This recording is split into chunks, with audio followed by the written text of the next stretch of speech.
You're ready. Okay, thank you very much.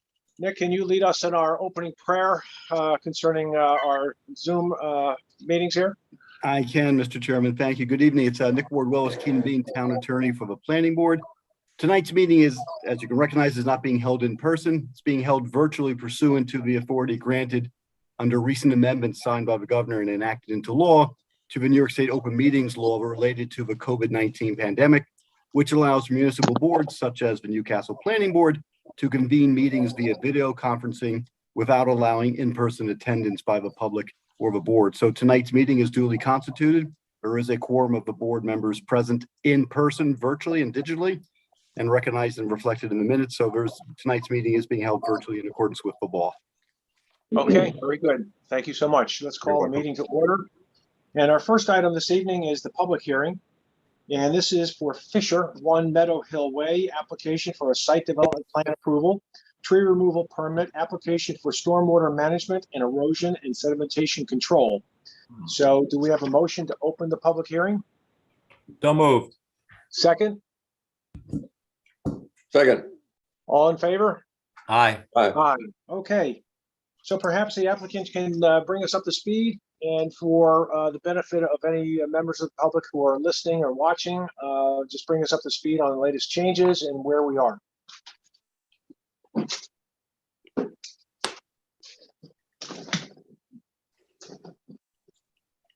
Is that you, Alan?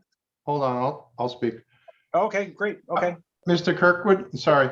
I'm on the phone with Brad Schwartz. He can't get in the room. I don't know if there's someone, Brad Schwartz, the attorney, can let him in. I don't know who's doing that. Is he attending outside? I don't see his name at all. Brad, they don't see your name. Are you I there? can't get him in if he's an attendee. What's that? Okay. All right. I'll just continue, guys. Sorry. He's having trouble. How good to see you. Right. Yeah. Ken Anderson with Granoff Architects.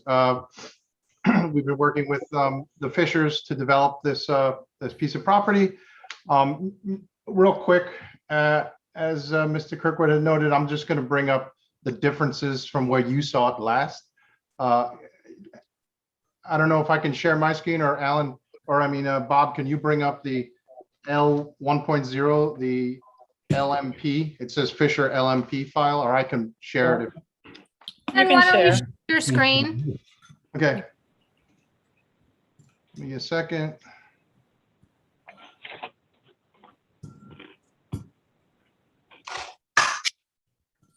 Can you all see that? Yes, we can. Yes. Okay. Yep. Perfect. Perfect. Thank you. So in general, from the last group of staff comments letters, we've addressed all of the issues, and I'll go through some of the larger ones. Before, there was an issue with the driveway loop that was going over the front yard setback at the outer edge of the loop. So what we did is we sort of shifted the sound off. Should I? Guys, if you can mute your computers if you're not talking, that would be greatly appreciated. Thank you. Thank you, Sabrina. So we sort of shifted the house down on the plan about 14 feet, and this allowed us to get that circle within the front yard setback. And also we reduced the size of this driveway slightly, the width of it, and it helped reduce coverage as well.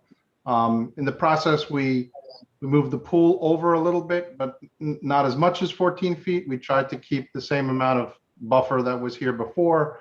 And we, in the process, also added this sidewalk because we did gain some, I wouldn't say sidewalk, it's paving in grass pavers in the lawn.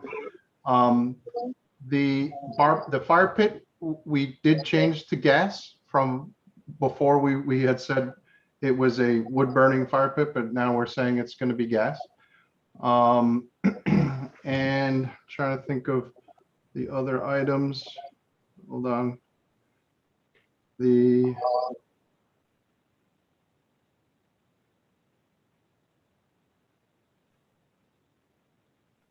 I think, you know, that was it. That was the major things. We have added a little bit more screening on this sort of side. and we've been in contact with Mr. Herman and Mr. Gugic, who are these adjacent property owners. And I know Ben Herman is satisfied. I don't know about Mr. Gugic, but I think he has reviewed these. I'm not sure. And I think that's it. There were other comments related to tree removals that I think Dennis is satisfied that we are more than replacing what we're removing. And then there were comments from Bob to Alan on some stormwater issues. I think he's emailed Bob on some of those points, but for the most part, we can address all of those in a follow-up review with Bob. So what we're looking to do is, with your blessing, close the public hearing and move this to a resolution that we can address any comments to the satisfaction of engineering, and move forward to the building department. Okay, very good. Sabrina, did you have any comments that you want to add or amplify? Actually, no, I think the applicant has addressed all of my comments. The coverages have been addressed. I think for the planning board's information, the applicant has, utilized all of the coverage available to them per the resolution, the extra 110 and 115% in building and development coverage. So I think that that's important for you to know, but they are in conformance with the previous resolutions regarding coverage. Everything else has been addressed in regards to the concerns that I had raised.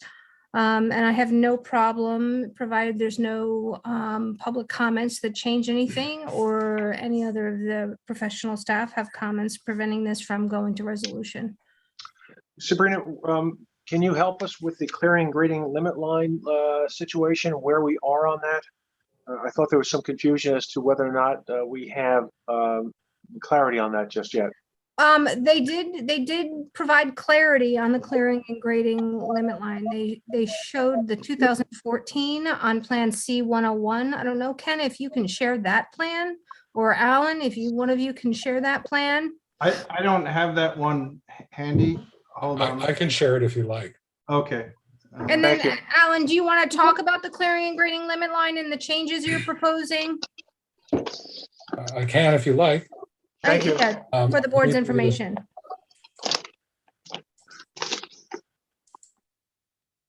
Is that visible?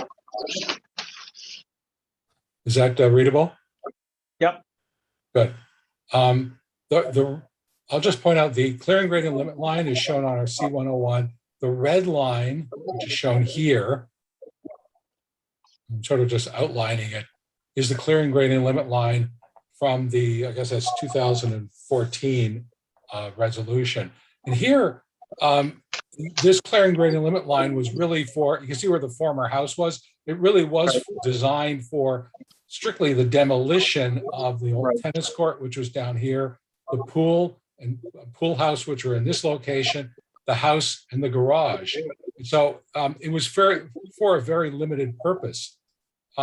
In sort of in the purple line shown here is the clearing grading limit line that we're proposing now. And as you can see, it's broader in scope, but a lot of that, of course, relates to just the clearing of some of the weedy vegetation and new planting that's really being proposed. So it's almost like we're comparing a plan which was limited to just the demolition of what was the old estate house, which was on this lot previously, versus our current development plan for this lot, which, as you know, includes a lot of landscape, not so much grading. There's grading obviously for the driveway in this area, but most of the rest of it is really just for, let's say, the landscape that's going to be provided on the property. Are there any other questions regarding that?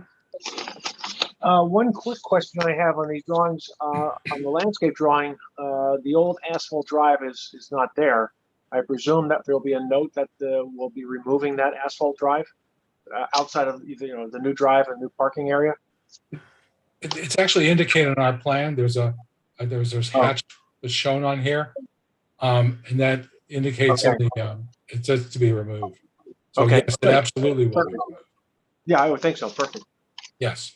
And I had one other question, is really just for my education. I think it was up on the very north end of the property. I think it was called a landscape buffer. What does that mean? Perhaps it was in that easement. But on one of the plans I saw that, I wasn't quite sure what that meant, but I don't think it's, monumentally important, that's for sure, but just from my own understanding of what that really means. Maybe Dennis knows, or whatever that is. Because I saw in some cases someone was talking about, well, that tree actually lies in the landscape buffer, as if that was important, and I wasn't quite sure why that was, if at all. Yeah, sure. This is Ben. So on L00, for example, there's a 15-foot landscape buffer.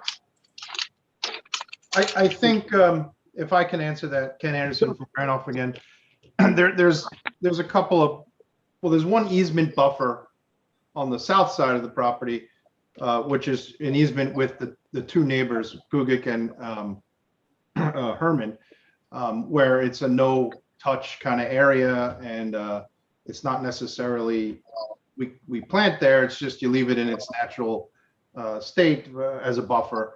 But I think someplace in Newcastle Code, it states that there's a 15-foot perimeter, and maybe Bob or Sabrina knows this, around every property that they call a landscape buffer, where you're, obviously you need permission to remove a tree if you're going to remove a tree, and we have to get a tree permit anyway.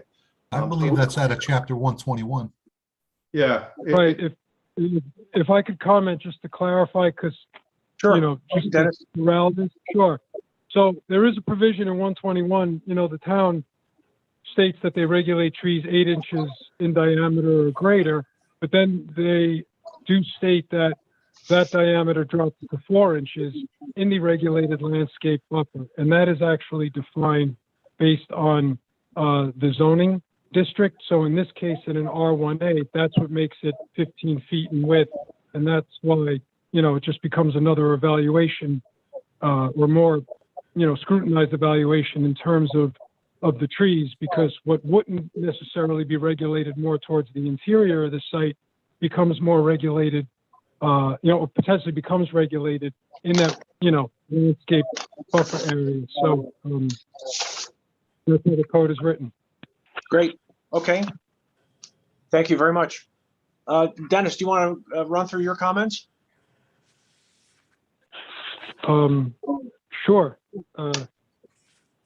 So I think, to what Mr. Anderson was saying, I basically, not to, belabor any of these points, but I just went through an exercise of, based on the planting plan, they do meet replacement requirements for whether we agree whether a tree should be replaced or not be replaced. At the end of the day, if we put all the trees together that need to be removed and do the diameter calculations, they do exceed those requirements. I just wanted to point out, as did the applicant, that as a single and complete project, obviously this is quite protracted to reach this stage of this lot being developed, but other work had gone on the property and as part of the subdivision proper. So it's difficult to consider a tree's condition today when the project really has a much longer window in terms of going back to when it started. So that's why I was sticking to some of those trees needed to be replaced, because they could have suffered, consequences of the work that brought us to this current stage. As far as, I think that deals with most of those tree comments, and then I just had some specific comments to the drawings with respect to the landscape master plan. I would say the biggest one to flesh out is that, and it makes sense to me, that if you're going to go outside of the clearing and grading limit protected oval that is technically outside of the clearing and grading limit line, that has, to use, I guess, an appropriate term, suffered some decline in terms of the, health of some of the trees, and also, depending on growth patterns. And so to recommend just sort of trimming that back for the purposes of, not only the health of that area, but to promote some of the new plantings that are all native, that they're looking to sort of rim around that to help fortify it. It was reasonable, and in doing a further delve doesn't seem to be inconsistent with what cannot happen within that protected oval, in accordance with the 2006 resolution. I think that pretty much is the broad summary of everything that I, took a number of pages to detail. Good. It sounds to me, and I think probably the board members, but it sounds to me that it was a tough task putting together all these resolutions over the years, but in the aggregate, you're very pleased with what the applicant has done here and provided, and satisfied the regulations, and really has come up with a nice plan. Yeah. Sorry to put the words in your mouth, but okay. Bob, did you have some comments? Yes, good evening, Chairman, members of the planning board, everyone else too as well. Yeah, quickly, stormwater comments. I had some differences in the areas that Alan had used. Him and I will discuss amongst ourselves on what to come up with a good number on that. This ST1. ST2 is just general information you need for the feasibility of the stormwater, infiltration trenches, deeps, and perks. ST3 is a general standard statement because there's more than 1 acre disturbance. They need to get coverage under the New York State DEC stormwater regulations. Then I reached to my general comments. I just was hoping to get some clarity on the clearing and grading, because it looks to me he put limits of disturbance on the line. But I outlined, hopefully, Alan, and I think maybe that's what you kind of show. You can just show some clarity on GC1. I would recommend that you clearly call the amended clearing and grading limit line such as that, so I can see what the planning board is approving. Limits of disturbance sometimes gets confused with the clearing and grading, so I would recommend call it one or the other. And also to show the limits of areas that are going to be used for the proposed plantings and the associated planting plan. And I would demarcate each one of those with a different line type and line weight, so it's easy to differentiate when I got to review this plan to make certain it's good for the declaration. So I just ask you to make it a little bit more clear. It was a little bit tough for me to understand what was going on with those 3 items. So that's GC1. GC2, if the planning board is inclined to approve the amended clearing and grading as shown, of course, they'll need to do a map of amended clearing, grading alignment, and a declaration as well, which is going to be filed down county. That's GC2, GC3. GC4, 5, and 6 are really just technical issues with the water service line and the sanitary sewer service line, which show some certain things on the plans. And GC7, because they're tied into a town sewer, they would need a sewer connection permit from the Commissioner of Public Works and myself as I to get that going. So that ends my comments for tonight on this application, sir. Okay. And you're comfortable with conditioning all of these in a resolution? Absolutely. Okay, terrific. Great. Okay, any comments from board members, questions? Yes. Dennis, are you there? Yeah. I have a question about the I guess it's the 18 trees that are proposed to be removed, and 5 are Norway maples, which don't count, and then then the sentence says there's the other 4 specimen trees not included. And it's unclear to me, are those 3 of the 4 of those trees, are they going to be taken down? That would be trees Right. 179, 181, and 348. Right. So my attempt there was I ignored 9 of the 18 trees because the applicant agreed to replace them as part of their calculation. So my focus was on the remaining 9 that were not included. And so right, the breakdown was 5 of them were Norways. And then of the 4 that were remaining, 3 were sugar maples and 1 was the beech.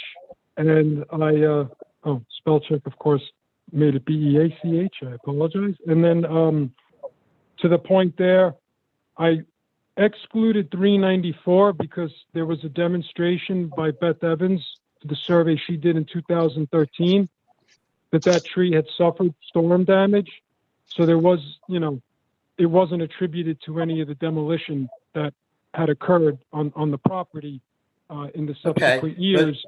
So we can see that would decline over time. Yeah, for instance, on tree 348, it doesn't seem to be in the way of any construction. Why is it being taken down? It's a copper beech, Sure. one of my favorite trees. It is. It's a nice tree, and to be fair, for such a thin bark tree to reach such this visible stage of exfoliation that it's going through, that's part of the reason why these trees, are looking, to be removed. And frankly, I guess since you brought it up, these trees have also been identified as hazards, and they happen to be at the property line. And here we are at a meeting in a public forum talking about that. So I guess if the planning board is so inclined, if these are truly deemed hazards, the question is, should we wait to remove these trees if they're at or near property lines and they have the potential to damage property? Or, do we let the process of these approvals plus, building applications, if that time passes and should the tree fall, and that's all I could say because I don't know what else to say after that. If I could add, Ken Anderson again from Granite Architects. Mr. Brunel, I know you bring up good points. We're not there to want to cut down beautiful trees. The tree in question, the copper beech, well, I also love copper beeches, was in decline. One of the significant limbs actually fell down in a storm, I think a year ago, and hit the neighbor's house, Petrova, which is, to the north there, and caused considerable damage. So obviously our clients don't want to, risk that happening again. And by the way, there's a beautiful weeping copper beech beyond this that once some of these trees are opened up, it's going to flourish and be more visible. So we're trying to sort of, get rid of ones that are on their way out and really help the ones that are beautiful and existing thrive. I see. And are you going to replace these trees with the same tree, or are you going to do something different? Like change them all into, I don't know, maple trees. I can't answer that. Maybe Robert Brem, he's our landscape architect. I don't know if he's on the call. I'm here. Well, I think there were a number of species listed. Weren't there, Dennis, on this? I'm not sure copper beech was one of them, but there are a number of species, and I think they're all native species, right? Dennis, you confirm those? Native North American species? The ones that I use for the replacement requirements, absolutely. And there are additional ones to the ones that are listed in the memo just for the purpose of going through the mathematical exercise. So there is a lot of planting and a lot of landscaping and a lot of fortifying of areas that, as I mentioned before, were sort of left to be natural. So, they're doing their best to sort of complement everything, but there are trees that are in a condition that I concur. It doesn't make sense to leave them to advance the planting plan, but again, we're just requiring replacement because the tree could have suffered consequences of the protracted, application and approval process for this lot. Well, my suggestion, my request would be, my request would be that there be another copper beech that is planted someplace else. Pardon me? I think a robotic response. It was just informing everybody that this meeting is being recorded. Good. All right, so if the applicant would take that under consideration, I don't have any other questions. Okay. I have just one quick question. I'm looking at L10 and I see the existing sewer line marked, and I apologize if I missed this. I also see a dotted sewer line going from the pool house. And I'm just trying to figure out, is it just joining the existing sewer line? Is that on the property or is it outside Yeah. of it? I mean, I can answer that. Ken Anderson again with Granoff Architects. There is an existing sewer line that exists for this subdivision, and we are connecting into it with, you know, the new house and the pool house, obviously. Got it. Okay. Yeah, it's an extensive landscape plan, planting plan. So that's all I have for question. Good. Okay, thanks, Ken. Tom, anything? You're muted if you're saying something. You're muted, Tom. There you go. There you go. Okay, can you hear me now? Yep. Yes. Yep. Okay, great. I have the same maybe problem that Bob Cioli has, which is that I'm just unclear about the grading and clearing limit line with respect to the landscape plan. Could you bring up your master landscape plan? It's L 1.0, please. Yeah, I can share that. Hold on. You guys see that? Yep. Yeah. Yeah, so one of the things that would be helpful that I don't see in this drawing would be sort of the regulating lines that, I mean, I know that Bob's asked for them on other drawings. I think it would be helpful to have the regulating lines on this one. Is the grading and clearing limit line on this drawing anywhere? No, sir. It's on Alan's drawing, but it was generated from this plan. It was asked to be on Alan's plan, so that's why we put it on Alan's plan. Sorry. Well, I see significant landscaping improvements then within the grading and clearing limit line, unless I'm mistaken. You're correct. Yeah, a lot of all of this is new planting down through here, a little bit over here, and on this side. Yeah, really, we're really planting and landscaping the whole property. Well, then why bother having a grading and clearing limit line? Do you understand the purpose of a grading and clearing limit line and what it regulates? I am assuming it regulates future development. It regulates the use of that land within your application. Future development being your development. Correct. Right. I guess I'm unclear on what you're asking us to do. Well, normally in a grading and clearing limit line, it means essentially that the purpose, unless I'm mistaken, after many years on this board, the purpose of it is to allow the property, the land, which is beyond the grading and clearing limit line, to return to nature and to be essentially untouched with the exception of invasives control.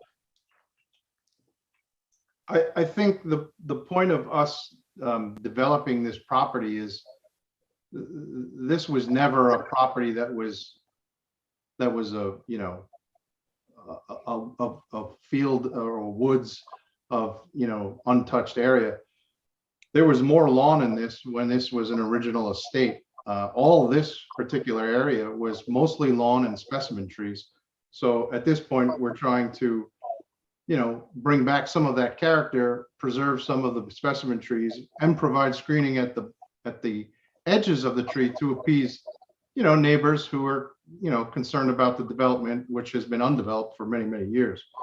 So I ask the question again, why is there a grading and clearing limit line which has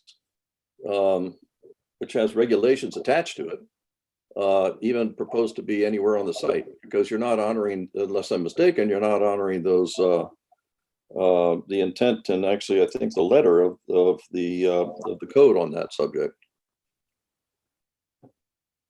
I mean, that's what came up in the last meeting where we're asking, you know, to go beyond what was there. Could I speak to it? But it seems, I think what Tom is saying is it seems that in perpetuity, once you're here, that you're going to want to maintain a lot of this area as lawn and service the plants and the trees and basically restore a lot of the meadow or lawn to what it was, which means you're going to be maintaining it. So normally that would not be permitted within a clearing and grading limit line. So what we might want to do is either expand that clearing and grading limit line to anticipate the activities that the applicant is planning for this location, or abandon ship altogether and say the whole thing's going to be used, as Tom suggested, you know, a little bit in frustration. Why are we doing any clearing and grading limit lines if you're, you know, going to be going over them, extending beyond them? Or the third option would be to establish grading and clearing limit lines and then specifically ask for a revised landscape plan that honors the intent, which is, unless I'm mistaken again, which is to essentially let that property return to nature. Well, I don't know how long you've been familiar with this property, but it was never, as you're saying, return to nature. It was always a manicured lawn. No, let me just answer that question. I've been looking at this property for a decade or more. I mean, I've been on this property. I was involved in the very first, one of the very first subdivision approval of this property. I remember the old building that was on the site. I've walked the LA. I've been there. I understand it. I understand that it was a meadow, a grass, part of a sort of a larger estate, but that's not the point. I mean, I'm asking the question of the planning board. Do we want to do any one of three things? Which one do we want to do? Do we want to establish a grading and clearing limit line that honors the intent of a grading and clearing limit line, which is to allow natural selection of species to come back beyond that line? One.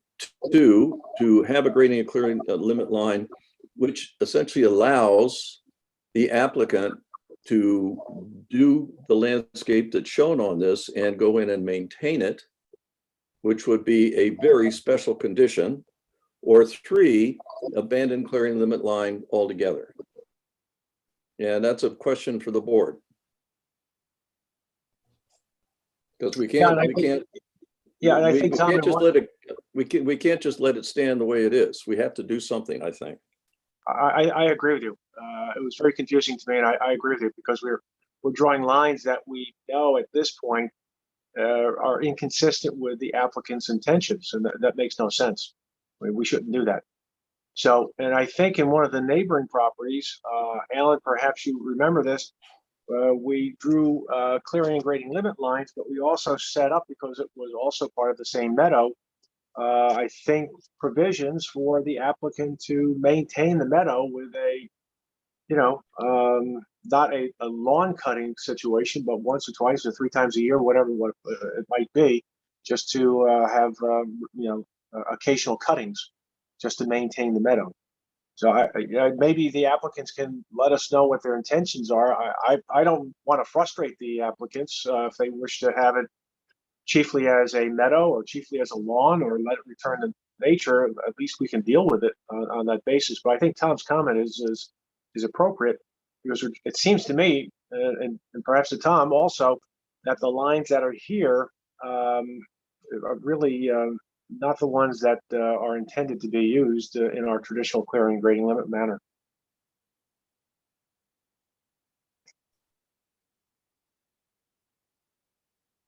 I'm not suggesting that that we need to establish a clearing and grading limit line and we need to stick to the letter of the law on it.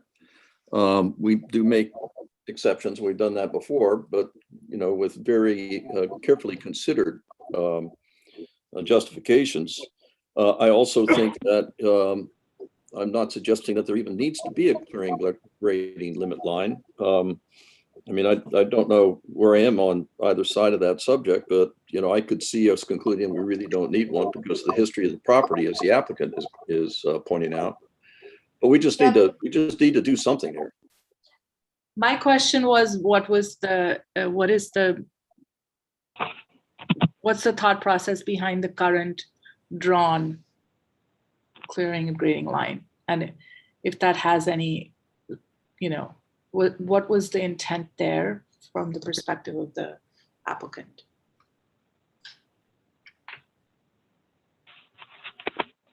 I'm sorry, are you addressing us with that question?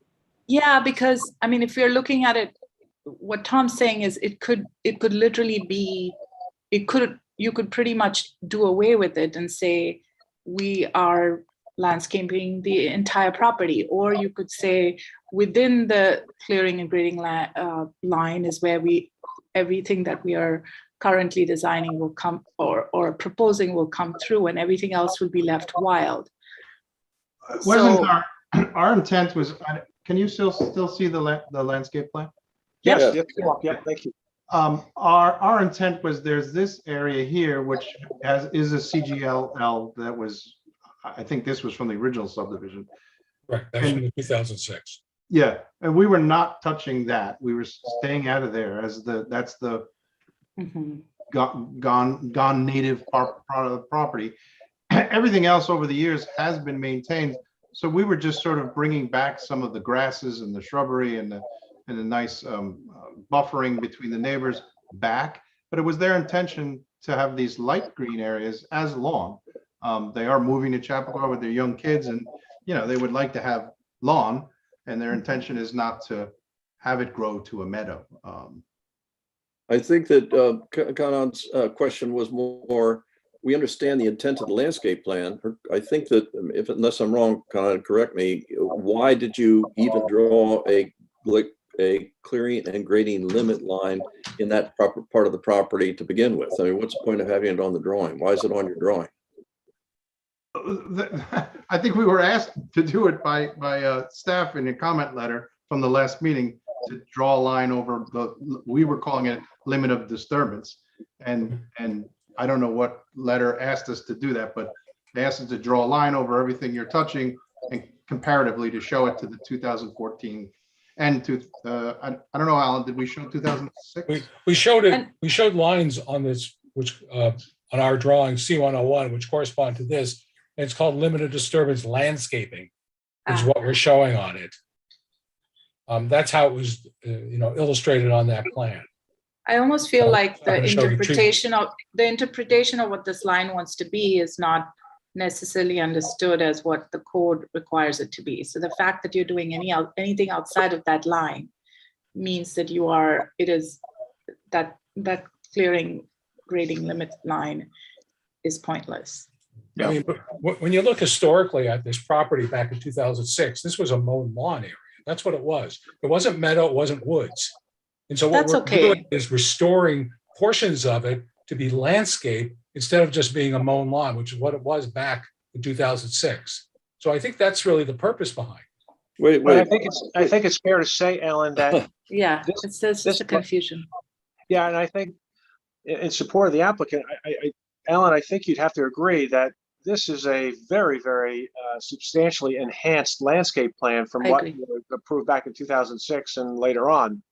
And it seems to me that given that enhancement and the scale and scope of what the applicant's proposing here, which I think will be quite beautiful, it just seems that what you would want to do is have the lawn in between this area, and it just seems reasonable to me. And I don't have a problem with it, but I just think we should either abandon the clearing and grading limit lines or draw them in some manner that doesn't crimp the applicant's intentions here. So the way they're gone now it makes no sense. So, I don't, you can go back to a point in time and fix a point in time which serves your argument, but I can go further back in time and say the whole place used to be a forest.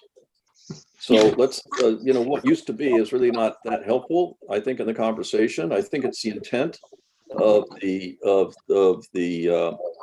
clearing and grading limit line and what it's supposed to achieve, and what its purpose is. And if we are to abandon it altogether, I think that the planning board has to make a very, very strong case why in this particular property, which is so much property, we decided that you don't have to do it.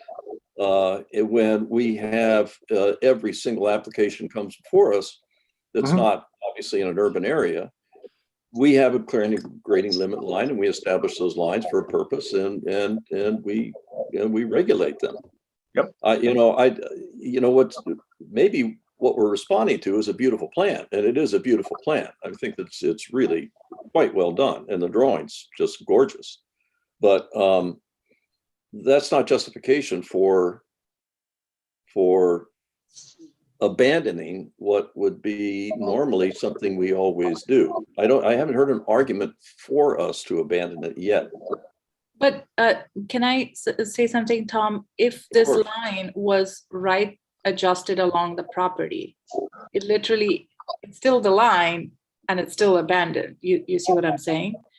Because you could say that the clearing grading line is at the property line, and then you could have this plan as is. So the question is, what are we trying to achieve having that line, right? Yes. Yeah, because I mean, the simple way, if I were the applicant and someone was to make that argument, I would just shift the line along the property line, and that's still the clearing grading line, and that technically meets the criteria.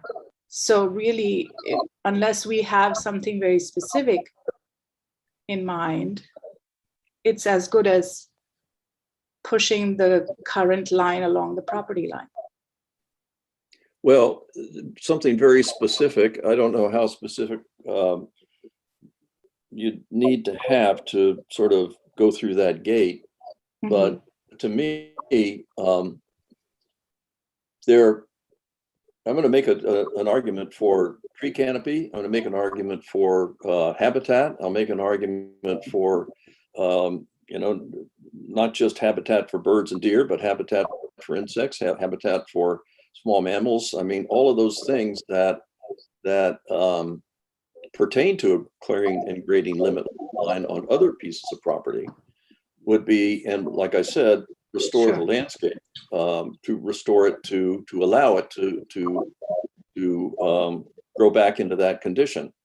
If we don't value those things enough, then to apply them to this piece of property, because we decide that for this piece of property, they'd have really no net positive effect, then, we're free to do that. But we need to be sure that we're really making that argument, with respect to this piece of property, and not all of a sudden opening the door to every time an applicant comes in, the applicant says, well, why do I have to do this? You didn't make them do it.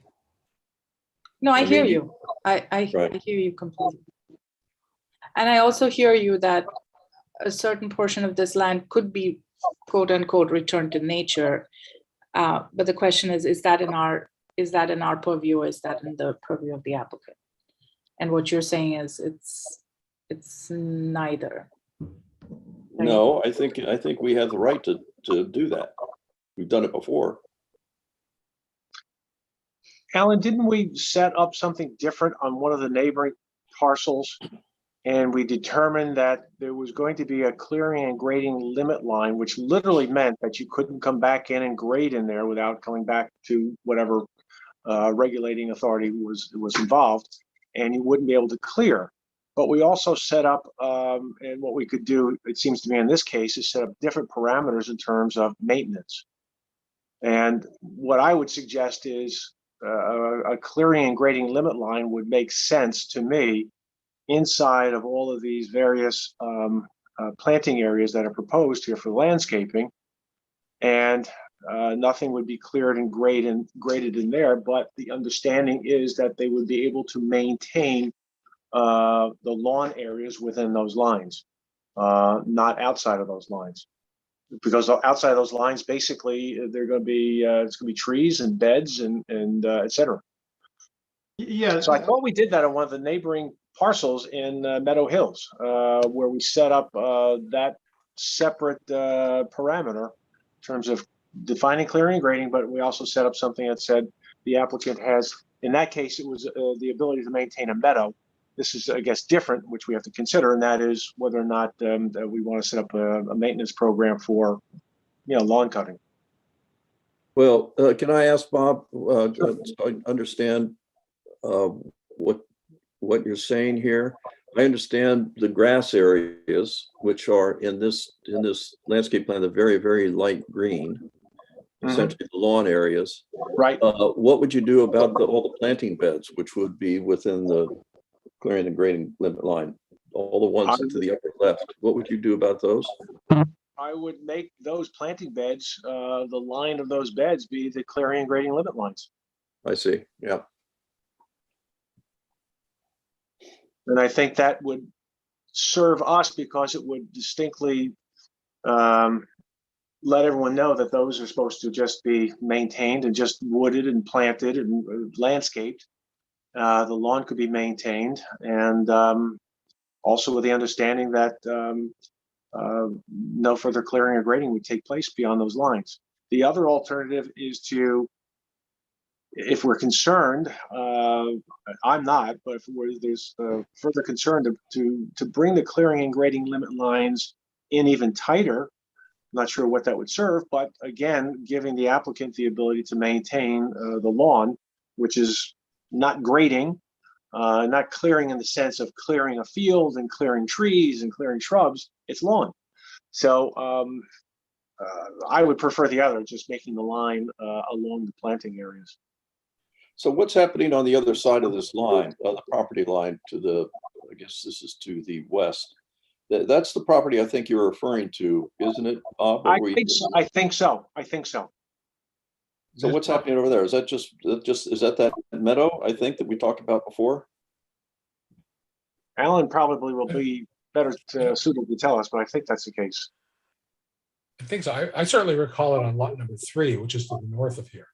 And that slope going down on the west side of it. It's a pretty steep slope. That's what I recall. I don't recall it so much over here. The old lot number 5, correct, on the patrol. Okay. Robert, can I say something? Absolutely, please.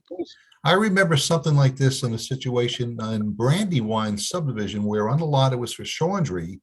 It was lot 1. There wasn't much of a clearing and grading limit line per se. And what the planning board had decided to do is similar to the point you just mentioned, Robert, where they put a clearing and grading limit line around all of the landscaping areas. And they had a declaration made by the applicant where they had to be maintained in perpetuity. And if they wanted to be changed in any way, shape, or form, they had to come back to the planning board. So, I mean, that's an option you can do. It worked quite well in Chaudry. So everywhere they have substantial plantings, that would be outlined and delineated and shown on a map. And there would be a clearing, there would be some sort of declaration filed in the county, which would make these be in perpetuity. And any time they want to change it, again, they'd have to come back to the planning board. Again, it worked out quite well out there. It's just food for thought.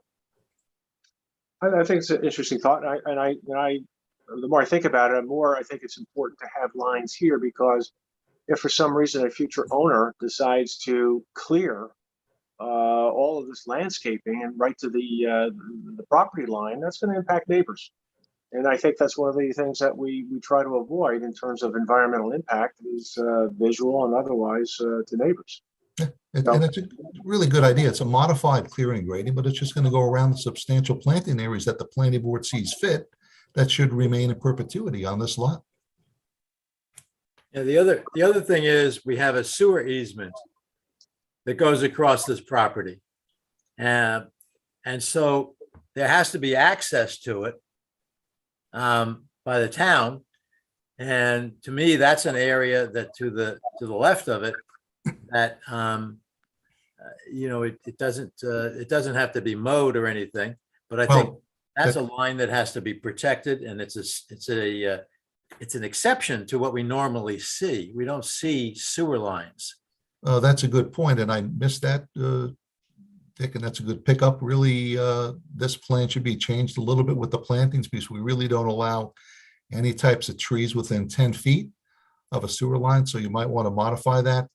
Yeah, so down in the lower left-hand corner there, you have a problem with the vegetation. That's correct. Now, if it's just small planting that's not deep rooted, and you specify that on the planting plan, it's acceptable. But again, no trees within 10 feet, because as you know, you get the root intrusion into the piping and it creates all kinds of problems for the DPW. No, that's a good point. That was our intention. Okay. That we know that's the only place. We have a particularly sensitive area there with a neighbor who was concerned about screening. So that's how it ended up that way. Well, what do you mean it's out? I What? don't understand. I mean, the trees can't be within 10 feet. Yeah. Yeah. No, So that's what we're proposing. We're not gonna go closer than 10 feet. Yeah, basically. Well, the shrubs that are right on the line down there, so you may have to clean up your thought there. Sure. Get the drawing to comport with it. Mhm. Yeah, basically you keep all the big trees, any trees for that matter, outside the easement area. And all the easements that we show in all the newer subdivisions are minimum 20 feet wide. okay. Well, does that make sense to board members and to the applicant that the clearing and grading limit line should be more realistically drawn, and the suggestion might be to draw it along the planting lines and maintain lawn inside of that. And I think it's something that's easily identified. I think it does serve a very important purpose, and Tom is very correct. We do this all the time. And we have to make some sort of record on this, even to go this broadly. But I'm comfortable with it, and I think that would be a good solution if it works for the applicant. And certainly, it should work better than what you've drawn here, because what you've drawn here is set yourselves up for problems. Understood. I understand what you're saying. We can come up with that line. It'll be a very squiggly line, but yeah, we can come up with that line. And we need to be sure that we have the language that attaches to that line that obviously will help you draft when it comes to the point in time to do that. What happens on the other side of that line, or what doesn't happen rather on the other side of that line. I have another question, and this is just a broad question. Can somebody recall for me, because I don't remember what the language is that attaches to the ability for an applicant to ask for, excuse me, 110% or 115%, whatever the right number is, 15%, above the coverage which is specified in the plan. Does one need to claim hardship, or does one just come in and say that's what we want to do, and that's what happens, that they have a right to do it? How does that work? In previous resolution, in the resolution, the planning board has approved an allotment of a 10% and a 15% increase to development coverage for elements such as sheds, pools, accessory uses, minor additions and whatnot. It is a maximization that you put in your resolution of approval that is to not be exceeded in the future on applications. If they exceed it in the future, then they have to come back to you for an amendment. And oftentimes, if they exceed what is allowed per zoning, they would then seek zoning relief. Got it. Okay, so normally, unless I'm mistaken, normally it would be an extra 10 or 15%. Applicant would come back and say, gee, I need a garden shed, or I want to put a patio in. I've been living here for 5 years and I want to make that improvement. That would be normally how that would be done. But there's nothing to prevent the applicant from claiming that 10 or 15% in the original application, correct? No, there's nothing. It's just, again, if they were to want to do anything else on this property, Right. then they would need to come back to you for that coverage requirement, or even perhaps go to the zoning board of appeals. Got it. Thank you. That's all for me. Well, Great. I just want to get something straight in my head. That was just talked about that the 10 and the 15% above is fine as long as it doesn't, impinge upon the standards for the piece of property, right? So that you can't What go, do you mean by standards for the piece of property, Dick? I think he I means mean, to bring to the well, there's a original certain- zoning for the coverage zoning map. Yeah, yes, based as on long as the- it doesn't impinge upon the zoning. right. And it has to be previously allowed by your board when reviewing an application. But I just want to make sure it's 10% for building and 15% for development coverage above what was originally planned. But in no case can they do that without coming before us and saying, what, you know, if it exceeds the development coverage numbers, then they have to come back, right? Correct. Okay. Know that in subdivisions that require individual site plans on each individual lot. That's typical. You broke up, Brad. We lost you, Brad.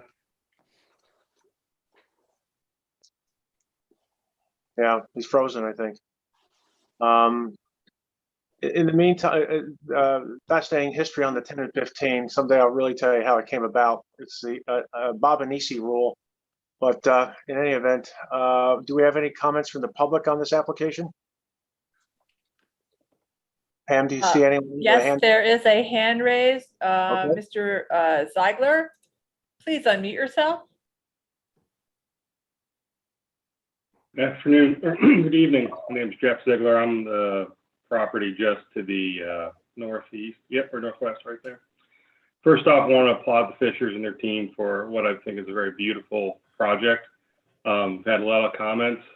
They've done something that's unattainable, which is get Ben Herman happy. So I give them applause for that, but really excited to have them developing the property, especially the landscaping that we've just spent an hour discussing. You know, that is something right now that is been utilized for illegal dumping, trespassing. During storms, the significant branches have fallen down, including one that traversed the property line. So I really appreciate what they're doing in that corner. I've also spoken to them and their consultants about some stormwater items, and they're going to address them. So really happy with this project and look forward to the development moving forward. Great, thank you. Thank you very much. Do we have any other comments from the public? Pam, anyone out there? I don't see anyone with their hand raised at this time. Okay. Any other comments from board members? If not, is there a motion to close the public hearing? Motion. Thank you. Second? Second. All in favor? Aye. Aye. Aye. Motion's carried unanimously.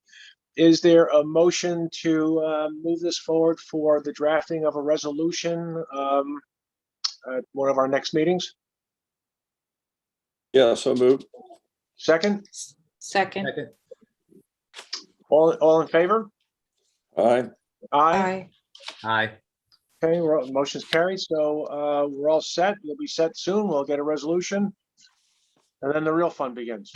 So, anyway. I mean, I should thank you for that. I just have one quick other procedural type question. If would the board be okay with submitting a building permit application to the town now just to get in the queue to get kicked over to ARB, knowing that a resolution's been authorized, no guarantees, we understand that, but we would like to submit an application just to, again, getting the building departments in the pile, so to speak, so that way that process doesn't get slowed up. We know we got to submit a building permit and then go to ARB. So we would like to submit that permit application now rather than waiting for the day after the resolution. So it was just a request that the building department wanted to get the planning board's blessing on that before we went ahead and submitted a permit. Are we permitted to give a blessing? We haven't done that before, Brad. I mean, What I just want to understand what he's asking, Sabrina. Do you just want to submit an application to Tom? Yeah, to get denied to go to ARB. I guess Tom was looking for a blessing, a nod, call it what you want. He's just not going to get his permit, Sabrina. He can file it. Yeah, nothing's going to be issued. I'm just looking to get into the parallel queue. That's all. Yeah, we've done that before, Sabrina. Yeah, we've done that in the past. It's just not been with Tom, so he was unfamiliar with it. It was with. Yeah, I'll talk to Tom on that. We've done it. Bill's done it in the past. No, I appreciate that, Bob. That's as close as we get to a blessing, I guess. Yeah.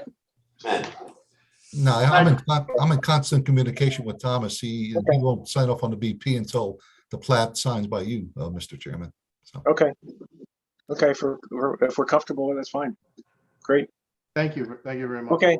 Yep, thanks. Okay, we move now to our next item. This is a resolution. This is for NAKASH, 2 Meadow Hill Way, application for a site development plan approval, application for a stormwater management and erosion and sedimentation control. So we have this one that was amended. Yes.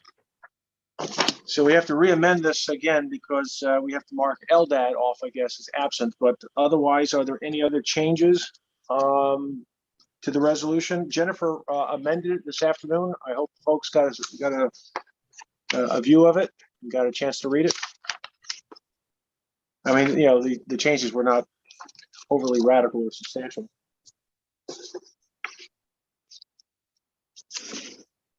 If not, no questions on it. Do we have a motion to adopt the resolution as amended this afternoon by our council? So moved. Second? Second. All in favor? Aye. Aye. Aye. Okay, motion's carried and resolution's approved. Thank you. Thank you. Okay, we move now to our next item. This is CHAPPAQUA Crossing, the East Village, 480 Bedford Road, the street naming. So the applicant was kind enough to work with us in changing some of the proposed names to pick up some of the history of the site and prior uses. So any questions or comments, problems, issues?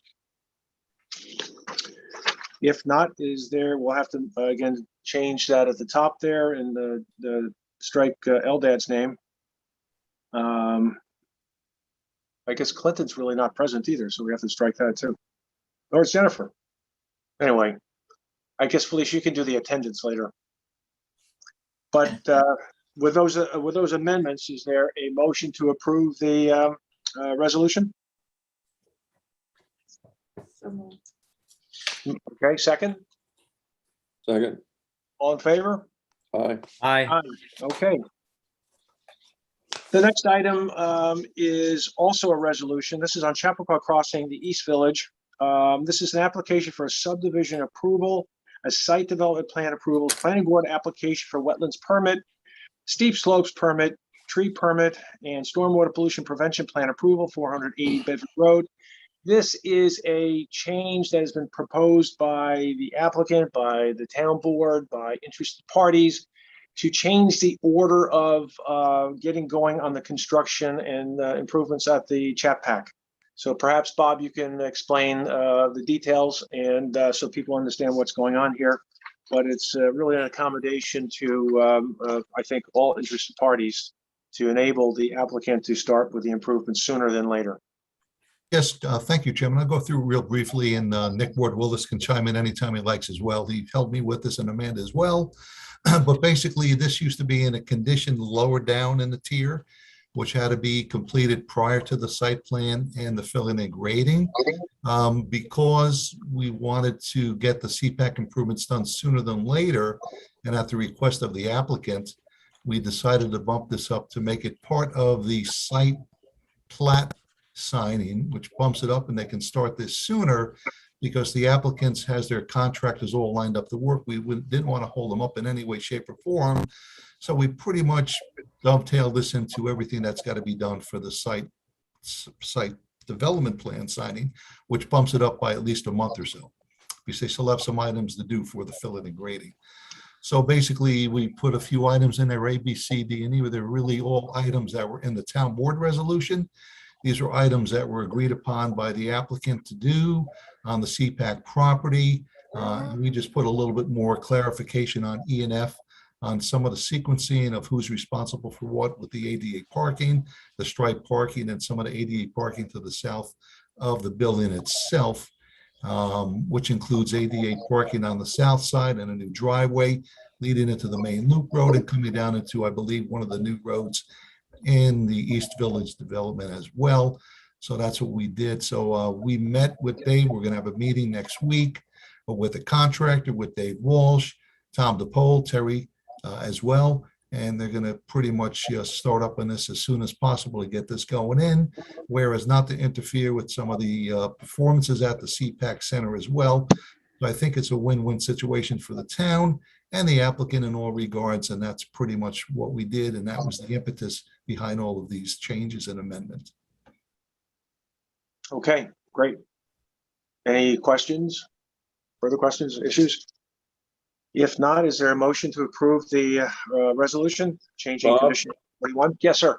I just have this is just a minor detail. Maybe it's not necessary, but on page 1, the 4 items at the bottom of the page, A, B, C, D, starting at line 52, there's no drawing reference for those improvements. Would that normally be required? Because the following E and F, I just wonder, is there a necessity to reference a drawing to be more specific about what's being required or not? That was referenced in a town board resolution. A, B, C, and D were taken out of a town board resolution, which was adopted last year. And that resolution does reference the plan. So I felt maybe there was no need to duplicate it, but it is referenced and very clear on what exactly they have to do, which we all had discussions. We had field meetings on this. So everyone is on the same page on what exactly has to be done based on A, B, C, and D. Very good. Thank you.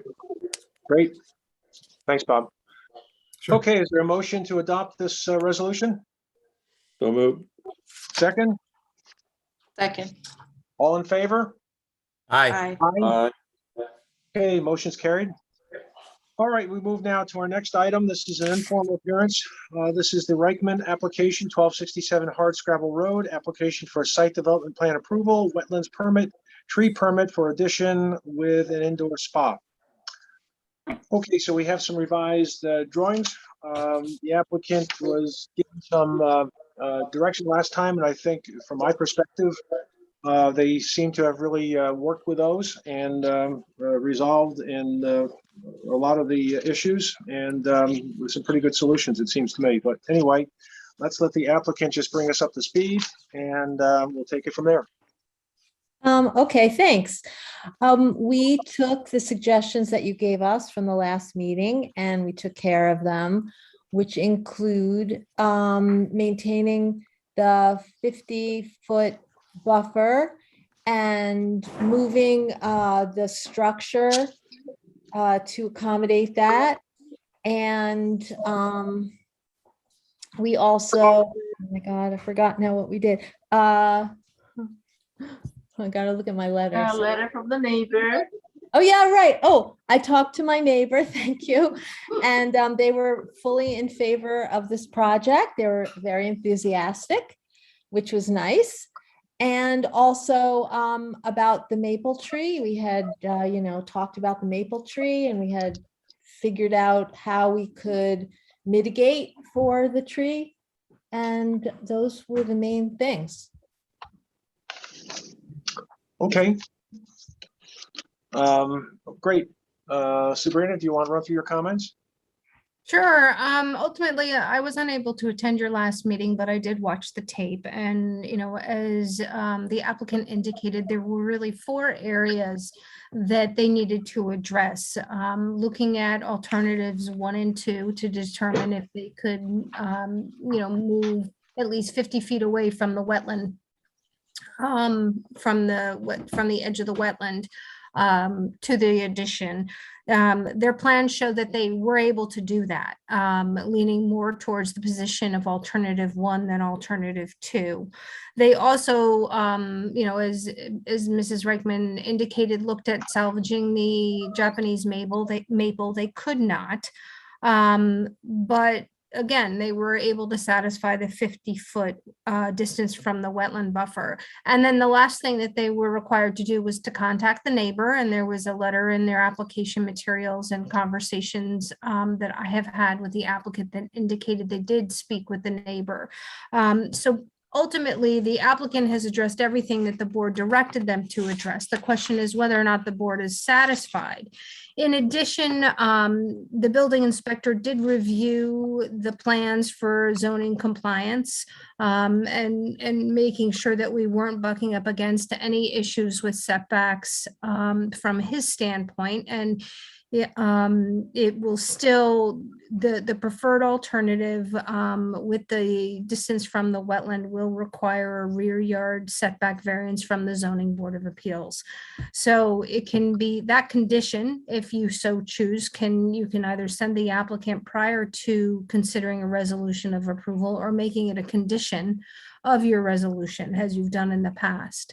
My last comment is regarding your conversations regarding precedent, particularly with the 50-foot buffer.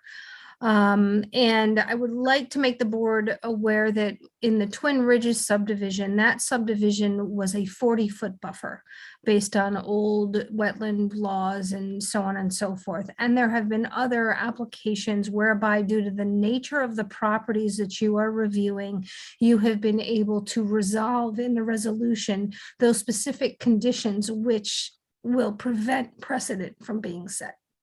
Rena, a question. Excuse When me. did the 100-foot setback go into effect? I want to say it was sometime in the 90s.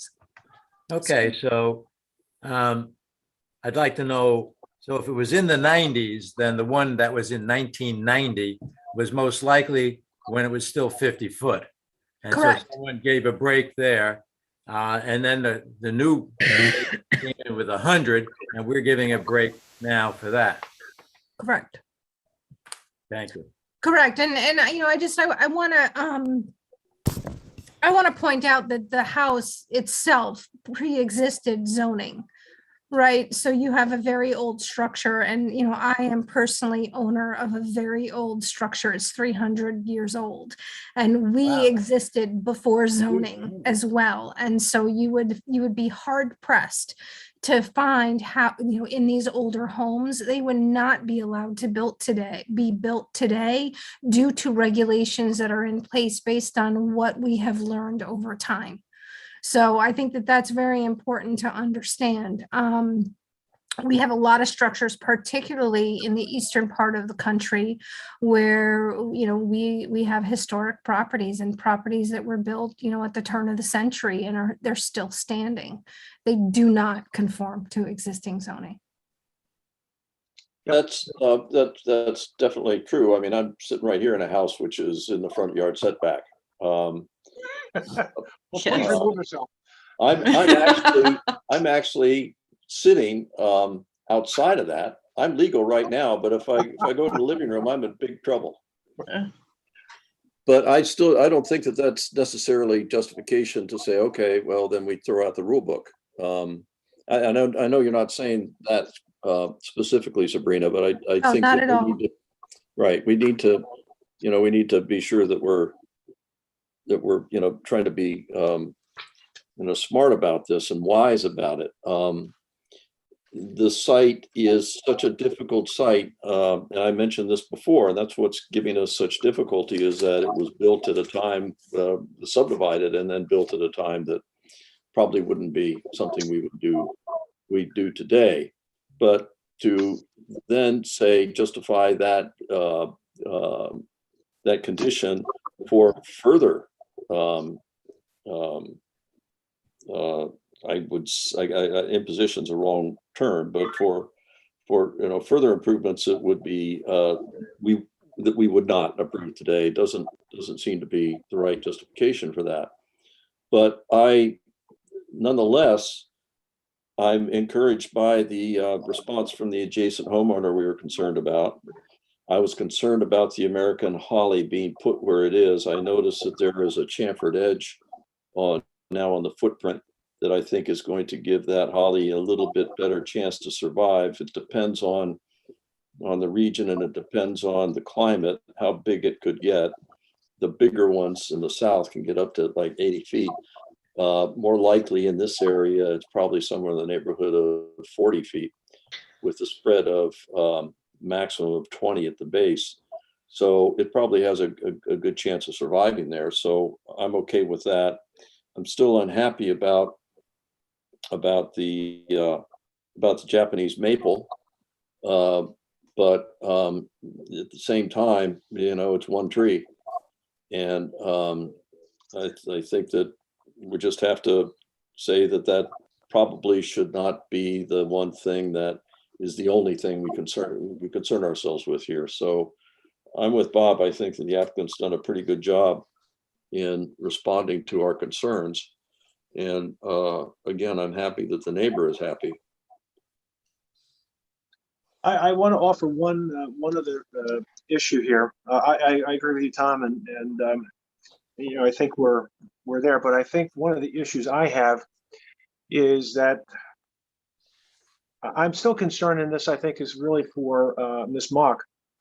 And I'm unimpressed, frankly, with what you're doing along the stream, and I would like to see more. And the reason I say that is, I know that when we first started on this application, Dennis raised the issue that he felt that there hadn't been compliance with the previous wetland permit, and that we saw that the grass, the lawn was mowed right down to the stream.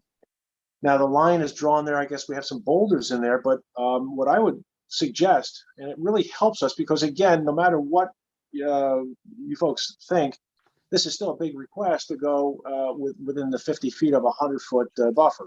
So to help us, and I think Dick will be concerned with this as well, to help us, it would be nice and good and helpful if you added some additional wetland shrubs in that area and not just leave it grass where it's stated once again a no-mow zone when we had that prior history. And I just think the boulders are insufficient. And I think it would help us make the distinction and really push us right over the top and say, this is terrific. You guys have helped us. It's a big ask, but then again, you are constrained terribly based on the configurations of the property. But to the extent that you can expand that area where there's a lot of area that's just blank in that wetland area, the planting area, I guess it's the area that is described that will let it go back to nature, rather than letting it go back to nature, which will be invasives around here, especially we saw on that property. Why don't we try to plant some wetland species in there, some spice bush or whatever it might be, and get something started there, and maybe that'll keep out the invasives and help us. I would love to see that kind of help, and I don't think it's a big ask. I don't think it's a big deal. I don't think it's very expensive. A couple more bushes and shrubs in there. I'm not saying trees, but I think it would be it would really help us make the distinction on this wetland request. Otherwise, I'm very happy. I think you guys have done a great job. I think delineating, I think there was some comment from Dennis perhaps that it just has to be delineated in the field just to confirm. But otherwise, assuming that it's all, you know, we have the right measurements, I think we're in good shape. Can I address the concern? Sure. Alexandra Mock for the record. So thank you for this observation and the comment. As you know, we are actually offering 539 square feet more of the mitigation than required. And also the whole naturalization of this buffer came up with actually your suggestions, the commission's suggestions, when we met at the site. Also to maybe comfort you more, we stopped mowing 10-foot buffer, maybe less, to just see what's going to be coming and growing there when we stop mowing. And actually, we have a pretty nice diversity of native species.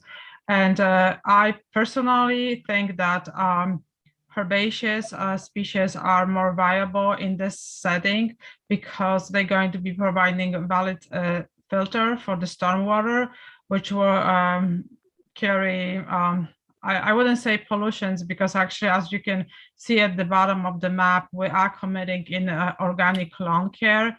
So with that, you're not only going to have this 7-foot buffer, but actually the entire lawn area is going to be now organically maintained.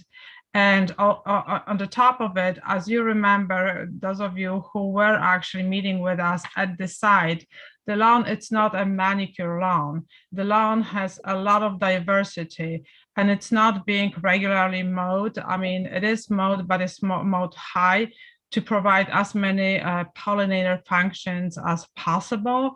So in this term, I really, we do offer 9 sweet pepper bushes, but because the lawn is so limited and the recreational area for the house is so limited, adding more shrubs, I think, is going to be a little bit difficult and create hardship long-term.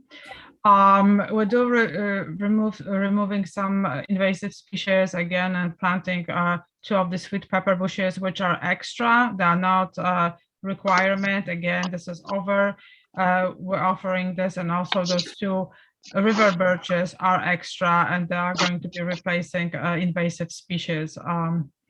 And I think with the annual mowing of the no-mow area, it's going to be much easier to control the woody vegetation, because as you know, annual mowing or twice during the growing season mowing eliminates all the woody vegetation. And this is the main invasives in this area, which is the Japanese barberry and the multi-flower rose and burning bush. So these are the main 3.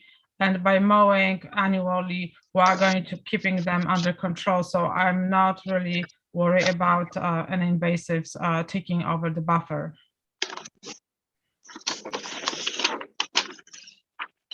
Well, let's put that in the maintenance plan. You know, it'll be a minimum of 5 years. I don't know if we want to go to 10 years, but for the new plantings that would go there that have been laid out before, and that should all be part of the resolution, I would suggest. Well, I just wanted to ask clarification on this issue. I appreciate the comment, but you know, the area I was talking about was within the buffer, and I guess the wetland delineation line and the stream. So there's some areas where you have just boulders there. So that was the area that I was thinking that we might want to see some additional shrubs, wetland shrubs, native species, et cetera, that work in that area. I'm a little concerned. I agree.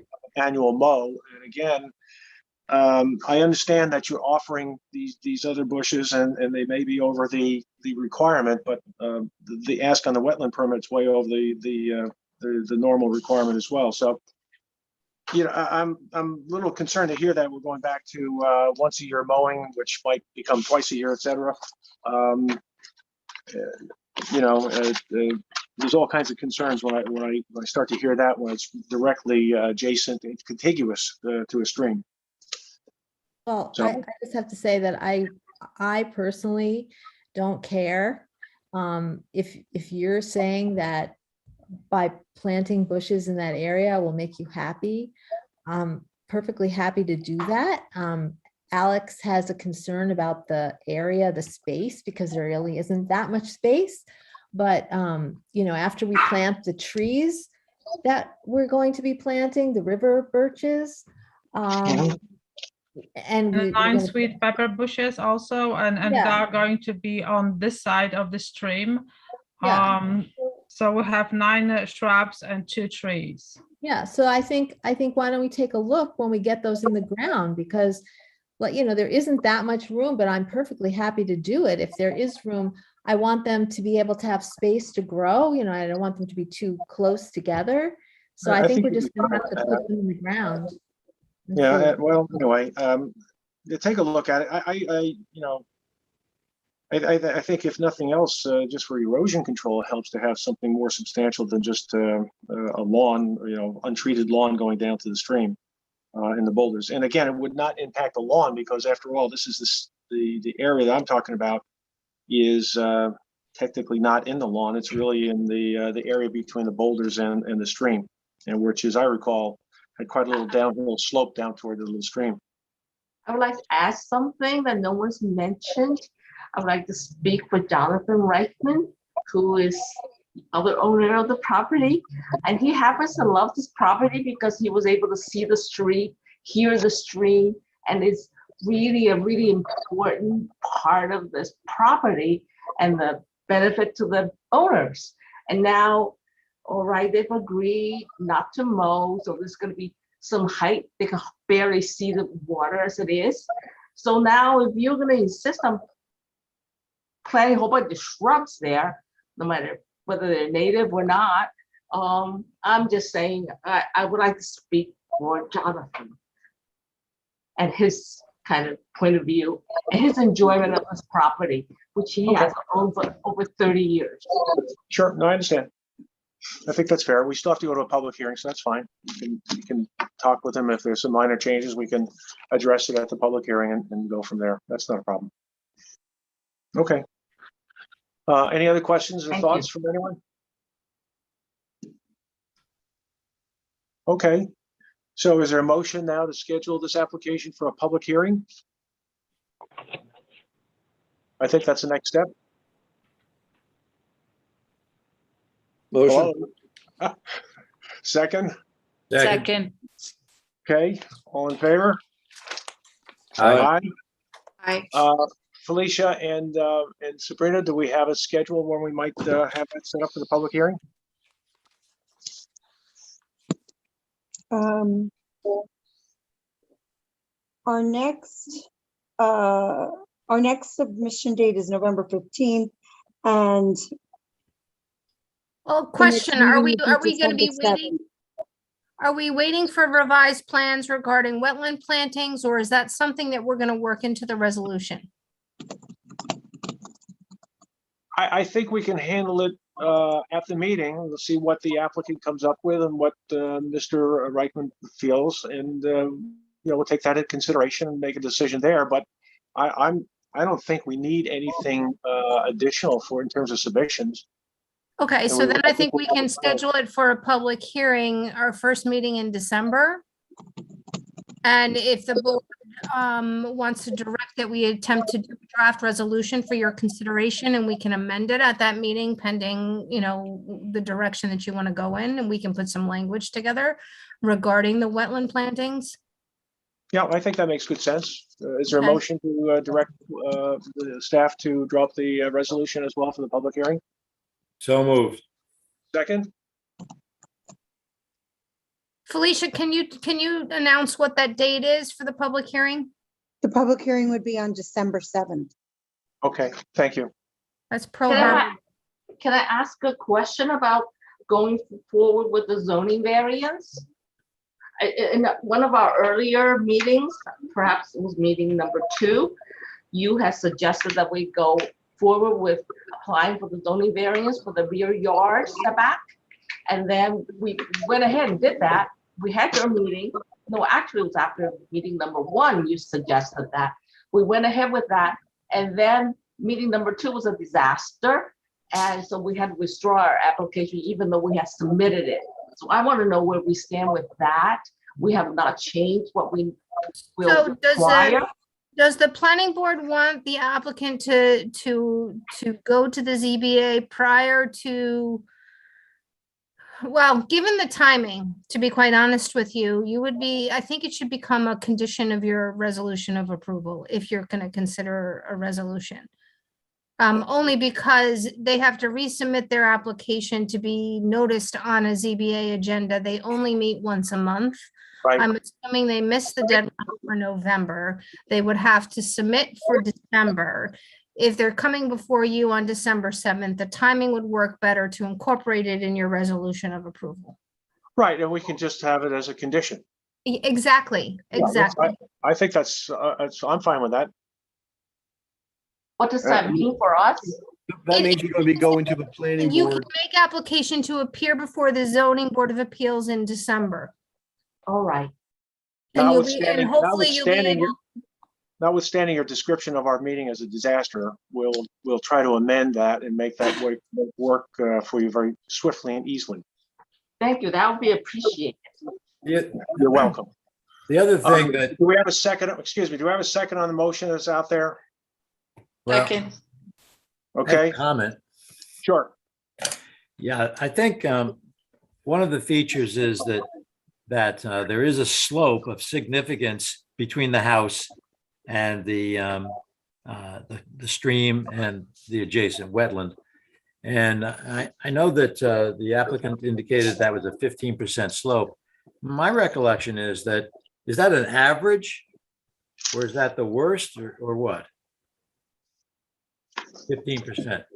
Is it more at the top, like a 20%? Yes. It's more at the top and then just tempers down. All right. So my sense is that one of the other aspects of this that I had in mind is that, you know, when we have slopes that are steep, now if it's a 15%, that's right on the margin, I guess, of what's steep. But I think that steepness prevents wetland species from being up against the house. And so, you know, that's why, you know, I felt that that going with the 50-foot older setback, that was reasonable. It's not as if the house is you know, 3 feet above the wetland creek. It's more like 10 or 12 feet up.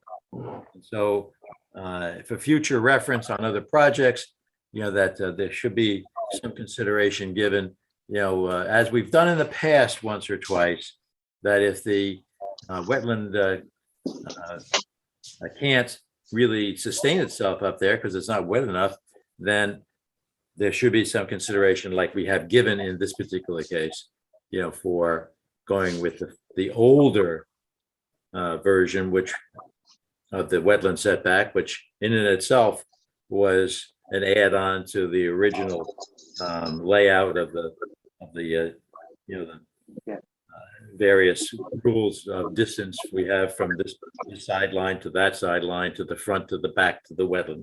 So if someone can condense that intelligently, I would love to see it in the resolution. You know, that the slope had some factor in what we were doing.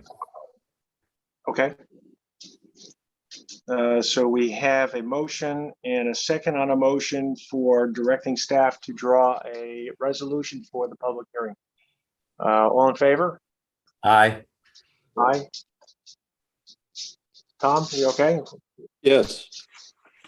Okay. Motion's carried, and so we'll see you on December 7th. Thank you very much. Have a happy Okay, Thanksgiving. thanks. Thank Have a you. good night. Thanks. Yep. Our next item is the Fox Hollow Sewer Company. This is the Riverwoods Community Association, Croton Avenue, Mount Kisco, the sewer system improvements. This is an application for a site development plan and a wetlands permit. This is on Croton Avenue. Good evening, members of the board. Dan Collins, Hudson Engineering. Let me share my screen real quick. All right, can everybody see that? Just to make sure. Yep. All right. So we're here, as you already know, to represent our client to obtain site plan and wetlands approval for the construction of 3 new sewer pump stations. The one at the Yeshiva property and 2 on the Riverwoods property proper, as well as the construction of installation of associated force main piping up to the existing Mount Kisco, the Village of Mount Kisco sewer main. Currently, just to give an overall view, this is the Village of Mount Kisco, Town of Newcastle line, Sawmill River Parkway. This is the Kisco River, comes across Riverwoods, then basically follows along the property line of Yeshiva, and then cuts across the back behind where the existing wastewater treatment plant is, just to give everybody a basic overview. So currently what happens is the existing sewage flows from all of Riverwoods comes down to this one point. There's an existing, I'll zoom in, there's an existing pump station here. This pump station actually pumps the flows up and across onto the service road, which then meets with Gravity Line and comes down and meets with the flows from Yeshiva, and then subsequently goes to the existing wastewater treatment plant. Since the existing treatment plant has basically reached the end of its operable life, it's no longer in full compliance of the DEP's regulations on politics. The DEP is actually proposing to fully fund the construction of the proposed sewer improvements to remove the treatment facility from operation, thereby improving the water quality to the existing Kisco River, as well as subsequently the new Croton aqueduct for which this flows. As previously mentioned, again, I'll switch over to the next sheet.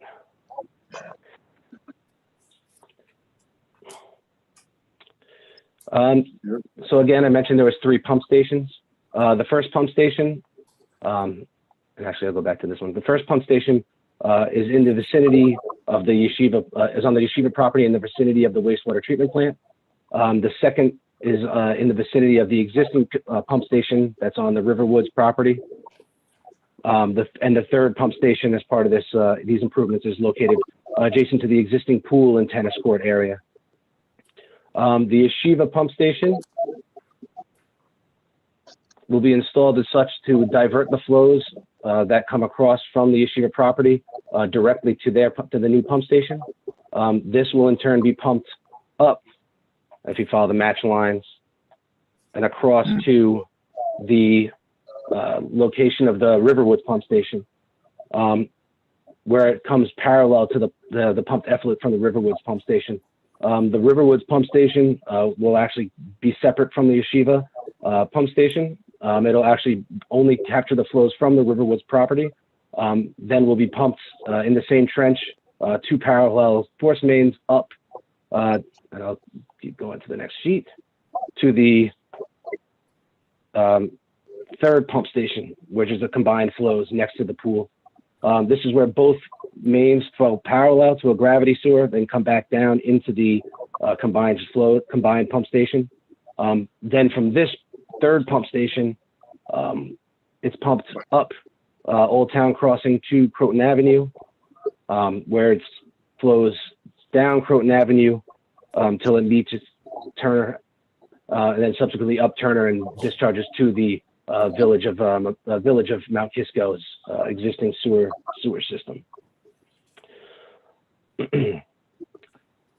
In doing so, obviously, what this does is it redirects these flows from the sewerage from both RIVERWOODS and Yeshiva away from the existing wastewater treatment plant. This thereby allows us to actually decommission this and remove this from service. Again, this is all paid for as a grant filed with the DEP in order to take this existing treatment plant out of service and direct everything to the village of Mount Kisco sewage. There are a few different entities involved with this. Obviously, the village of Mount Kisco is involved. The DEP is involved. Westchester County is actually involved because we'd be redirecting sewage into one of their districts, and they're all on board, looking to move this forward and decommission this and this treatment plant and get everything going in the right direction. So also as part of this, we are disturbing some wetlands buffer. It's approximately 7,804 square feet. About 5,500 square feet is actually along the alignment of the roadway. So most of the proposed piping is actually being installed in the middle of the service road, which has already obviously been disturbed. It already exists. We're following the middle of the service road up till we get to Old Town Crossing and continuing in that direction all the way till we get to this point where they both meet together, and then all the way up, continuing all the way till we get to the village of Mount Kisco connection. The only areas that we do have most of our disturbance is actually within the roadway areas. That's within the buffer. The first bit is in this section of the service road that goes between the Yeshiva property and the RIVERWOODS property. The next section is a portion that's between the existing pump station, or the RIVERWOODS pump station, going up the hill but that's again all within the center line of the roadway. And then the last bit, the only bit that's outside of this area, that's in a lawn area, is actually the area in the vicinity of where we're decommissioning the existing pump station and installing the new pump station and bypass structures. This area, although it is outside of the impervious areas of the roadway, it is already disturbed area. It was already disturbed as part of the original construction of the Riverwoods pump station. So we're not disturbing any new areas that weren't previously disturbed already. Again, in addition, we believe that the minimal area that's outside of that, which I believe is 2,200 square feet about, is minimal, especially and it's heavily outweighed based on the fact that we're decommissioning the existing sewage treatment plant and redirecting everything away. So that brings the water quality to the Kisco River up and actually improves the drinking water down to the DEP's watershed as well. We have also received the comment memos and reviewed the comment memos from the town engineer, town planner, and the environmental coordinator, all of which are straightforward. There was a question about trees. Obviously, we will go back and we can look at that. And we're obviously trying to not affect any of those existing trees that are around these existing pump stations. The only areas that we may, I believe, there may be some in this area that we'd have to look at to avoid. And in the vicinity of the Riverwoods pump station, there may be a couple that we would have to avoid. Other than that, most of our improvements are in either open space or down the center of the roadway. Additionally, there was questions about where the wetlands goes around the top. Now, if I go back to the last page, this one, along the top of behind the wastewater treatment plant. We'll look into getting that flagged. However, we do believe we are far enough away where we're putting our proposed pump station is not going to be within the wetlands buffer in that area. Also, in regards to there was question in regards to the demolition of the existing wastewater treatment plant. We're actually not going to demolish the building. We're going to keep the building as it is. All the interiors are going to be decommissioned and taken apart. And it'll be up to the yeshiva to determine what they want to do with the existing building. So we're not looking to actually do any disturbance to this area. So with that being said, as a result of tonight's meeting, we're looking for feedback from the board, as well as to move forward with the approval process and keep this thing going. Any questions? Okay, thank you. I think we have a threshold issue. And based on what we've seen and heard and what has been submitted, I think we have to get through this first threshold issue, and that is make a determination as to whether or not this is a type 2 application. I know the applicant is very eager to have us find that it's a type 2, and I think other commissions and boards who are involved in this have determined that this is a type 2. So Sabrina, do you have any thoughts on that? And I have actually concurred that it is a type 2 action. I've spoken with counsel. Nick is on the line. He can concur that it is a type 2 action given the nature of the work. So I think the board is in a good position to declare it as a type 2 action. And that would also make your determination consistent with the other agencies that are involved in this project. And I just want to make a note. I think it's important for the board to understand that this project in and of itself has gone through various forms for the past 25 years. So for this project to be at this stage before your board is a huge undertaking. So I'm very thrilled to see the project moving forward in this fashion and coming to you for a permit. I think that it is a critical project in regards to the failing wastewater treatment plant. And it is a perfect solution that has been 25 years in the making. So I'm very happy to see it moving forward. Sabrina, doesn't this go back to the 10 communities when the original, right? Yeah, it does. I have been touching this project for the length of my career in Westchester County. All right. Well, anyway, Also, just for the record, are we in a 100-foot wetland setback in this area, or is it 150? It's 100. 100, okay. Well, any thoughts on that determination from board members? Not on the determination. I think it is a class 2, but I'm just curious with the pump stations, what happens in a power failure? They all will have generators attached to them. So it'll be a package system that goes in. It'll be sitting, all the tanks obviously be underground for the storage. There will be odor control on top of that. And they do come with each their own generators. Obviously this will be, I believe there's gas there as it is, but I know there's a moratorium. We'd have to talk to Con Ed about that, but there will be generators for each of the pump stations so that they do not fail. Okay. Don't put up a windmill to generate. No, windmills aren't that good yet. That's good. Well, we're using odor control too, so we don't want to blow that anywhere else. Yeah, the odor control is good. Now, I would guess that the odor control from these pump stations would be markedly less than the odors that potentially would have come out of the old treatment plant, particularly as the treatment plant aged and it didn't work as efficiently as it did the first day. One thing we don't have here, Dan, was whether or not you have, if you could provide us, your building time frame, your sequence, how this is going to be sequenced. I know that Dennis made a comment, and I'm not quite sure I concur with it, but we certainly want to move this forward. But one of the issues he raised was whether or not that there should be any sort of wetlands mitigation plan. It looks like the wetland impact is very, very minor, or relatively minor anyway. But we'll look at that more carefully, and there might be some need for some sort of mitigation after the fact. I mean, maybe some plantings, that kind of stuff. But I from my standpoint, I certainly don't want to hold you up in terms of going forward. But I think it would be very important for all of us to understand what the sequence is going to be. Obviously, there's going to be tremendous inconvenience and disturbance to the road during construction at a minimum. And I think the public really needs to hear about that. We probably need to hear about it as well. So if you could provide us with that information next time around, I think it would be helpful.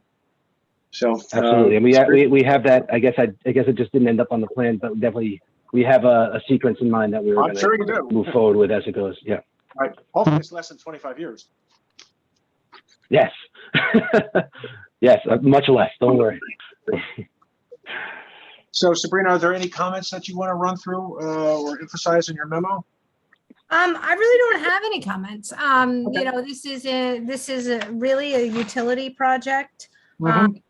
They provided the zoning analysis table. It's all compliant with the standards. It's a matter of satisfying whatever wetland mitigation needs to be undertaken, understanding the phasing of the decommissioning and the restoration of that area. But from a planning perspective, they're completely compliant, and it's really a necessity. Yep, good. Dennis, you had some thoughts?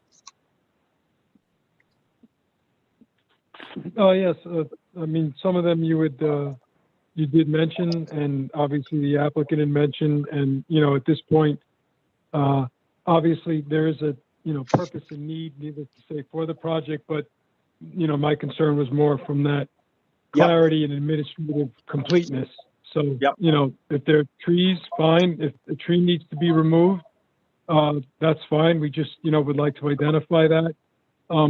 Moving forward, so you indicate that, there's going to be a shell, I guess, left of the existing wastewater treatment plant. That's fine, but that was part of, I guess, my rationale for just requesting, the end of the property is not that far from where you stop the delineation. Let's just complete that. And this way we have all that information, not only now, but moving forward in case something tied to this plan or something additional needs to be completed. We at least have that information on the backside of that building as well. And maybe just, I know you had quantified disturbance, but I was just trying to sort of differentiate the disturbance, specific to the buffer and then maybe specific to the components of the project area. areas, and I kind of tried my best to sort of bullet 3 items that I thought maybe would represent 3 distinct areas. And I think, you know, again, administrative completeness, my purpose for that was just to demonstrate, as I think the project shows, you know, as you presented, I mean, a lot of it is occurring in already existing infrastructure, you know, subsurface to, you know, pavement and whatnot. So, you know, yes, the work may be in the wetlands buffer, but taking pavement to do a temporary, you know, trench and then return it to pavement, that's not a permanent disturbance that requires wetland mitigation, obviously. So that was sort of the purpose of requesting sort of that breakdown. And that ties into my comments in referencing the code as to, you know, whether, you know, mitigation would or would not be required once sort of all that is presented in consideration of the purpose and need. And then just, you know, some of the comments I had on the drawing, the most important of which is Mr. Scioli and removing that named deputy. It's just not good for an engineer. So that's all I have to say. Good. Bob, you had a number of comments, a lot of technical comments. Yes, sir. Yeah, thank you. I'll go over them quickly. Stormwater comments per se, there's about 7,035 linear feet of force main. Did some quick math on that. It's about 25,820 square feet.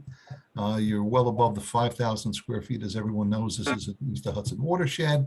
So you will no doubt need a SWIP from DEC with the coverage.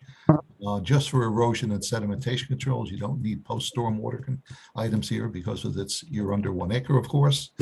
So that's ST1. GC1, my bigger comment, there's about 1,740 feet of pipe going in the road of Croton Avenue. Unfortunately, due to the gas main location and the water main location, it's right smack down the middle of the road. That is probably the worst possible spot to put construction, because when you have the equipment out there, you're going to have very limited access for traffic around each way. So I'm hoping you can get some sort of waiver from the county or from Con Ed to bring that closer and keep it in at least one of the travel lanes, because if you do the math, you got 24 feet minus 8 for the equipment.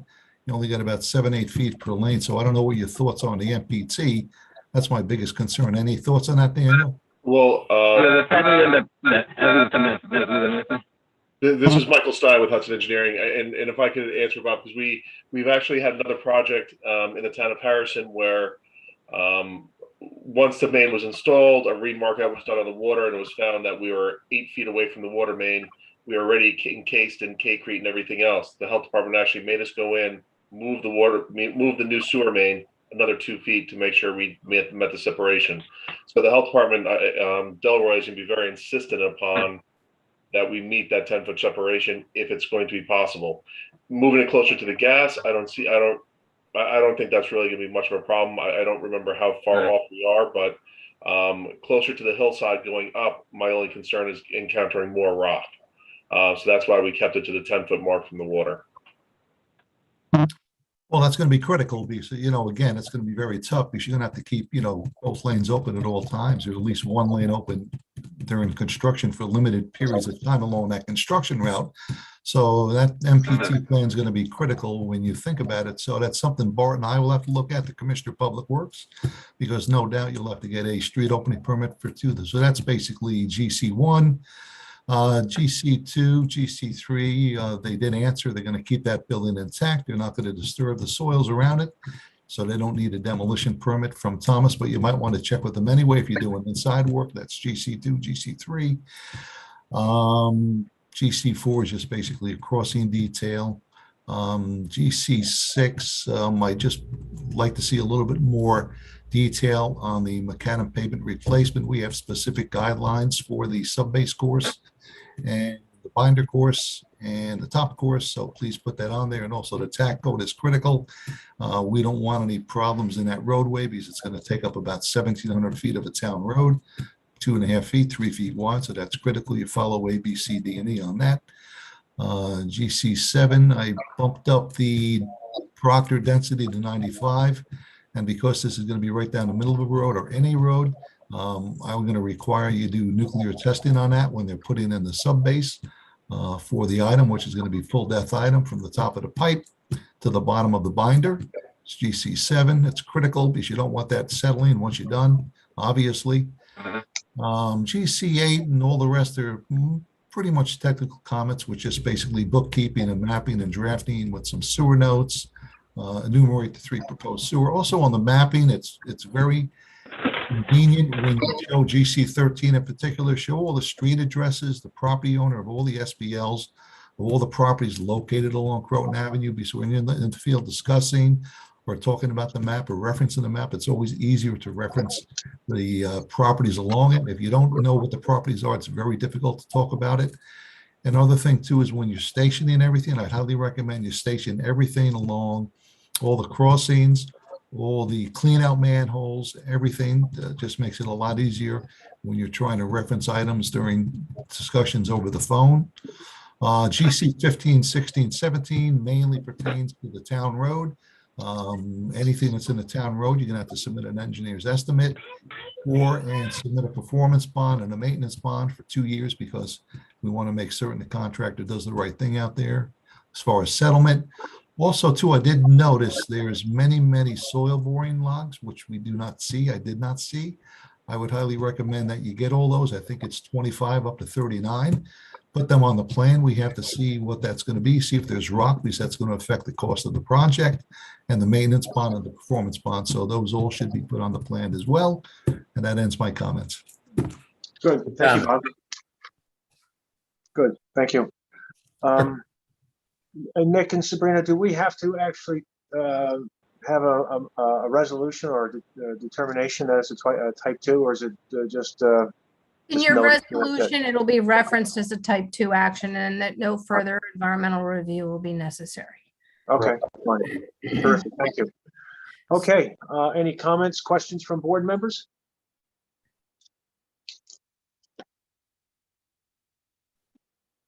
Okay. I noticed that there are a number of folks in the area. This will go to a public hearing. Do you want to Is there set any- the public hearing, Mr. Chairman? Yeah, I'd like to set that up, but just, is there anything really pressing that anyone has as a question right now, since you've been patient enough just to watch us through the other things and forbear? Is there anything critically on someone's mind at this point? If so, Pamela you can raise your hand, your electronic hand, and Pamela can recognize you. We can take a comment or two. Again, we will have a public hearing so that if you have issues, you can write them, you can, speak to us during the public hearing. Okay, so why don't we try to, I guess we need the phasing plan, which you probably already have, you just didn't send to us. You must have it. And all the other things that Bob has recommended and Dennis has recommended. How fast can you turn that around and get that to us so that we can schedule a public hearing for you? I think you're muted, Dan. We can't hear you. It's your voice is very. You Yeah, sound like there's an echo in your voice.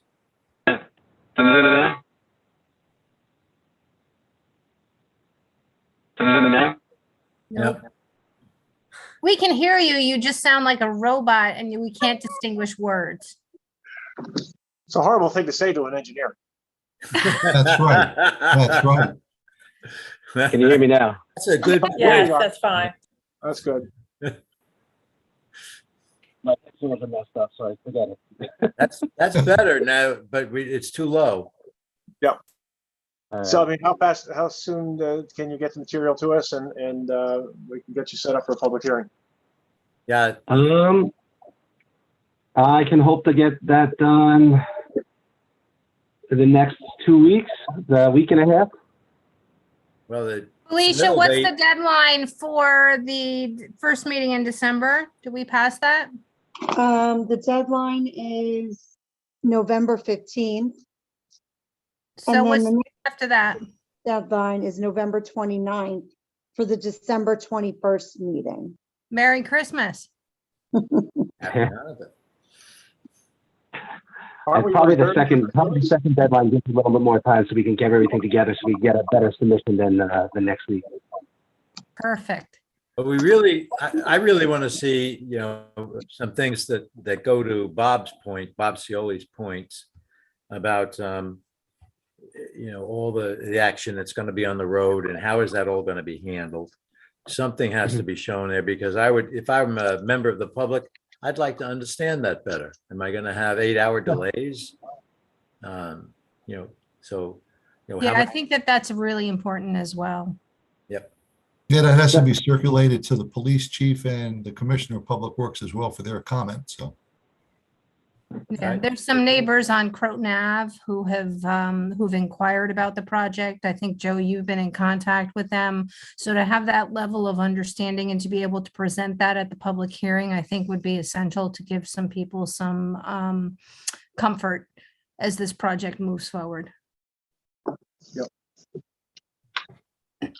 So we'll schedule then for December 21 for the public hearing.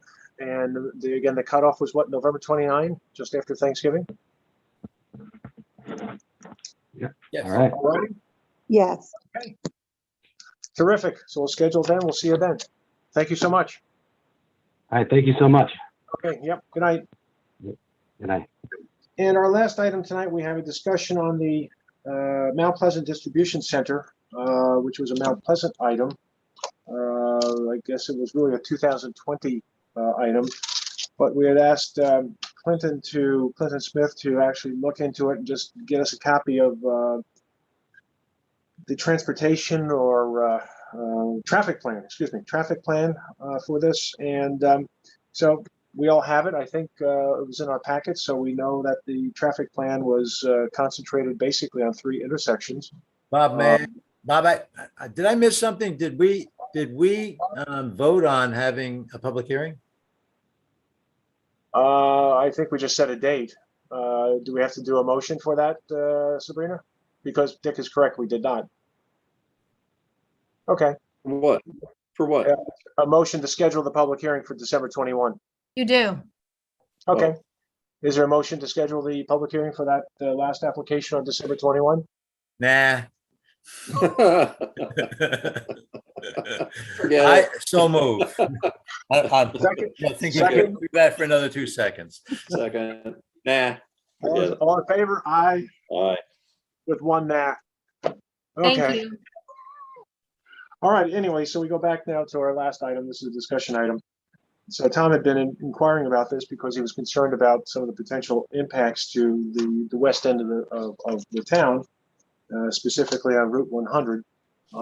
As we kind of suspected, the traffic plan did not address any patterns of traffic to or from other than these intersections.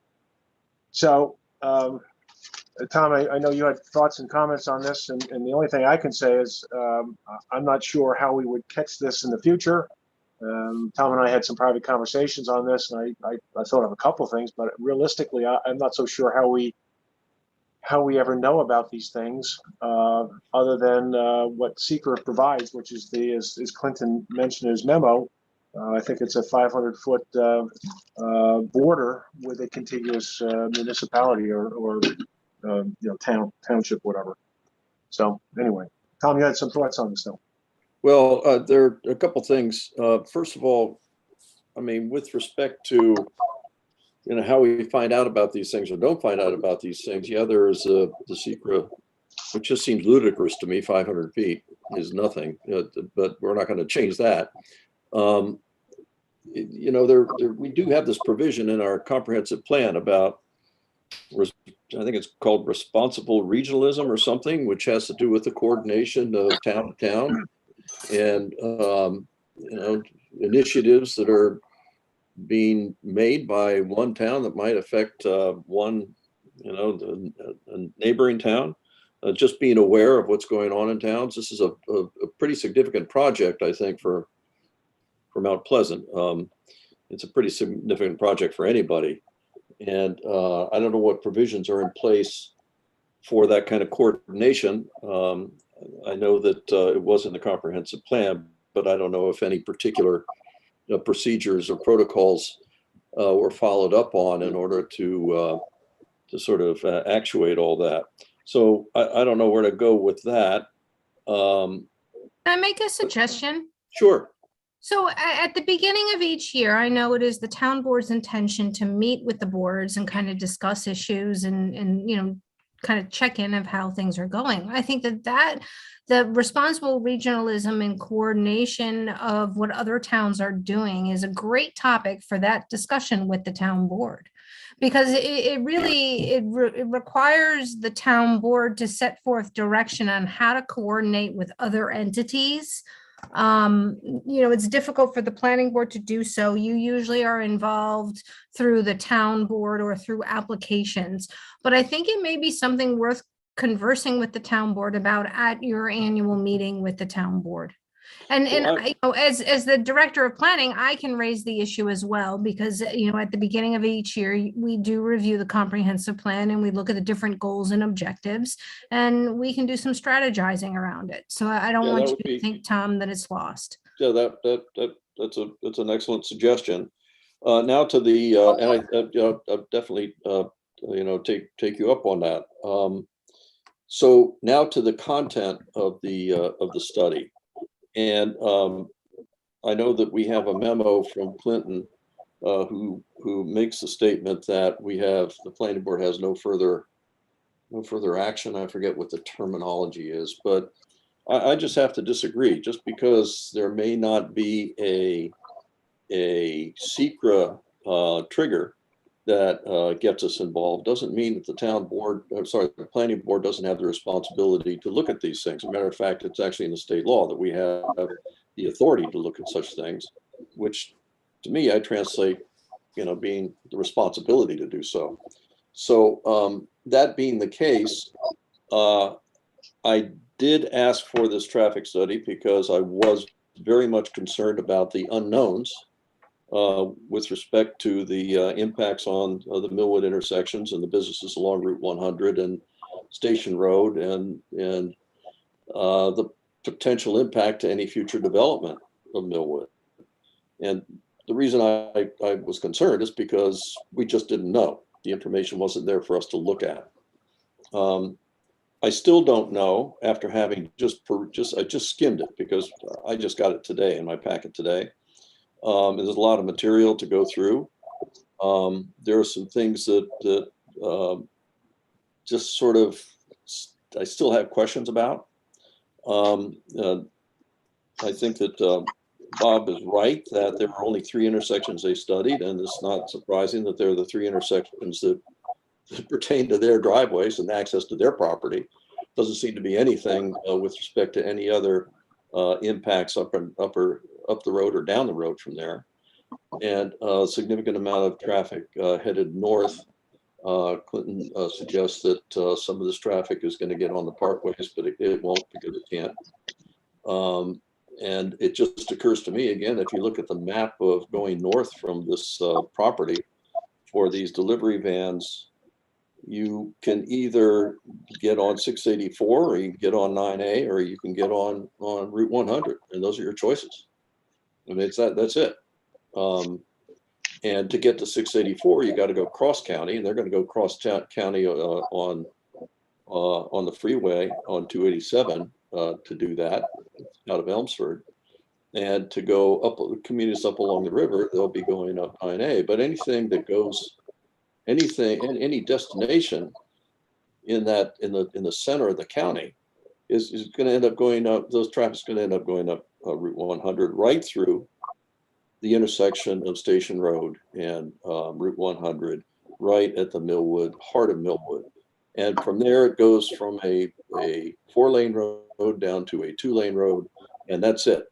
There's nothing but 2-lane roads north from there. And it talks about the traffic conditions at these intersections, but it doesn't actually talk about the existing traffic, background traffic at the intersection of 133 and Route 100, right there in the middle of Millwood. And that's a concern to me. I mean, it's a concern to me that I don't know, right? And I don't know how we're going to know unless there are some existing studies that are out there from previous previous traffic studies that we have that tell us what the background traffic is through there. But the added traffic that this facility gives dumps onto 9A, where it dumps it onto 9A, it doesn't surprise me that there's capacity there, right? I'm sure it can handle it. But how much of that ends up going into the intersection? I live over here, and during rush hour, it gets to be pretty bad through there. So what I'd like to do, if you don't mind, because I just got this, is to hold this over, Mr. Chairman, if we can do that for some future meeting, not too distant in the future, so that I can, I mean, I have the study, and then there's this, I think we all have the technical appendix. And if I could be granted the sabbatical to disappear for 6 months and go through all of this, because it's a lot of stuff to go through, I'd like to just take a little bit of time, and I'll take the responsibility to go through it and report out to you guys what I find, if that's okay with everybody. And, you know, it may just be a nothing burger. And I said in the beginning, this could be nothing to worry about. But, you know, I just don't feel that I'd be responsible in saying that right now without looking at it a little bit more carefully. Okay. I guess the other issue is, that's all well and good. I'm just at a loss as to fully understand what we do or can do legally or otherwise if we find or we suspect, well, we suspect or find that the study was inadequate in terms of articulating, you know, what we perceive are going to be impacts to our town. I just, you know, it's great that we have in our plan this regional responsibility, but that's our town. Not other people haven't necessarily written it in their plan, so I'm not sure how it all works and what we do, other than perhaps frustrate ourselves. I really like the concept of coming up with, as Sabrina mentioned, as one possible solution of looking toward ways that we're not caught by surprise in the future, and some sort of mechanism, if there is such a thing, outside of secret, whereby the towns speak to each other, or whether there's some sort of exchange of information between the towns, between planning departments, between the county department. I don't know. And I'm not suggesting that we need to be on the mailing list. I'm not suggesting I want to be on the mailing list, but, you know, what is the mechanism whereby this kind of more of a regional county situation is triggered? At least we are aware of it, so that we have the ability to try to find out these answers. So that's the frustration I have. I think that's a great solution that Sabrina mentioned. I think it's much better than mine, and are actually probably workable. What we do after that and how we drill down into the weeds to actually put it into place, I'm not sure, but I think that has some promise. So Well, by all means, Tom, if you want to take a look at it and report back to us, and see what it says. Yeah, we'll let us know. We can find a spot somewhere on a an agenda and take it from there. The reason to do this is the reason to do this. Another suggestion, because again, you know, I have a memo from Clinton very clearly stating it's not, in his legal opinion, it is not jurisdiction for this board. But Tom, you know, I think that if you find something that you want to share, you can share it with me, and then I can take it to the town board. And maybe there's something at the town board level that they can do. Well, let's just hold on a second here, because Clinton's statement notwithstanding, and the fact that we engaged him to help us in all this, and I'm very happy that we did. I have great admiration for Clinton, and always have. If you look at, unless I'm mistaken, and there's some provision in the town law which does not allow the planning board to do what the state law says. We have the authority to investigate matters pertaining to planning and development in town. Now, we can't spend money without the authorization of the town board to do so, but we can still go ahead and investigate these things if we want, and look at these things if we want. And we're an independent board in that regard. So Clinton, I'm sure, I know Clinton's probably right with respect to SECRA. There's no action that we just don't have any authority to do anything under SECRA. You know, I accept that. And I understood that from the beginning anyway. But this is clearly a matter within our purview. And I think it's, I mean, if we are to take that as our moving forward principle, then everything Bob is asking for here, he might as well forget it because we don't have the authority to do it, right? But in fact, we do have the authority to do it. So, and my intent here is not to sort of go after, you know, Mount Pleasant or go after anybody.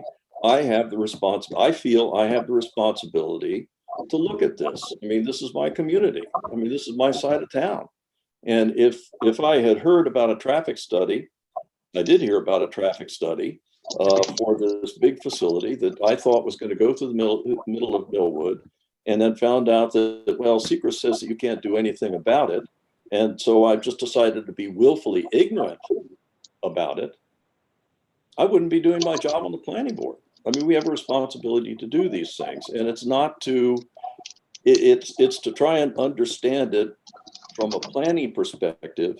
And what I would suggest, if it's more than a nothing burger, then we take it to the town board, we refer it to the town board, tell them what we found out. You know, maybe it's the subject of some traffic study that they want to do in order to prepare for some improvements in Millwood, you know? So it's when this, if it ends up being something which is really a problem, those trucks are going to be there. The bands are going to be there on our streets over here. And for me to say, well, right now, for me to say, well, too bad, you know, we can't do anything, is just irresponsible.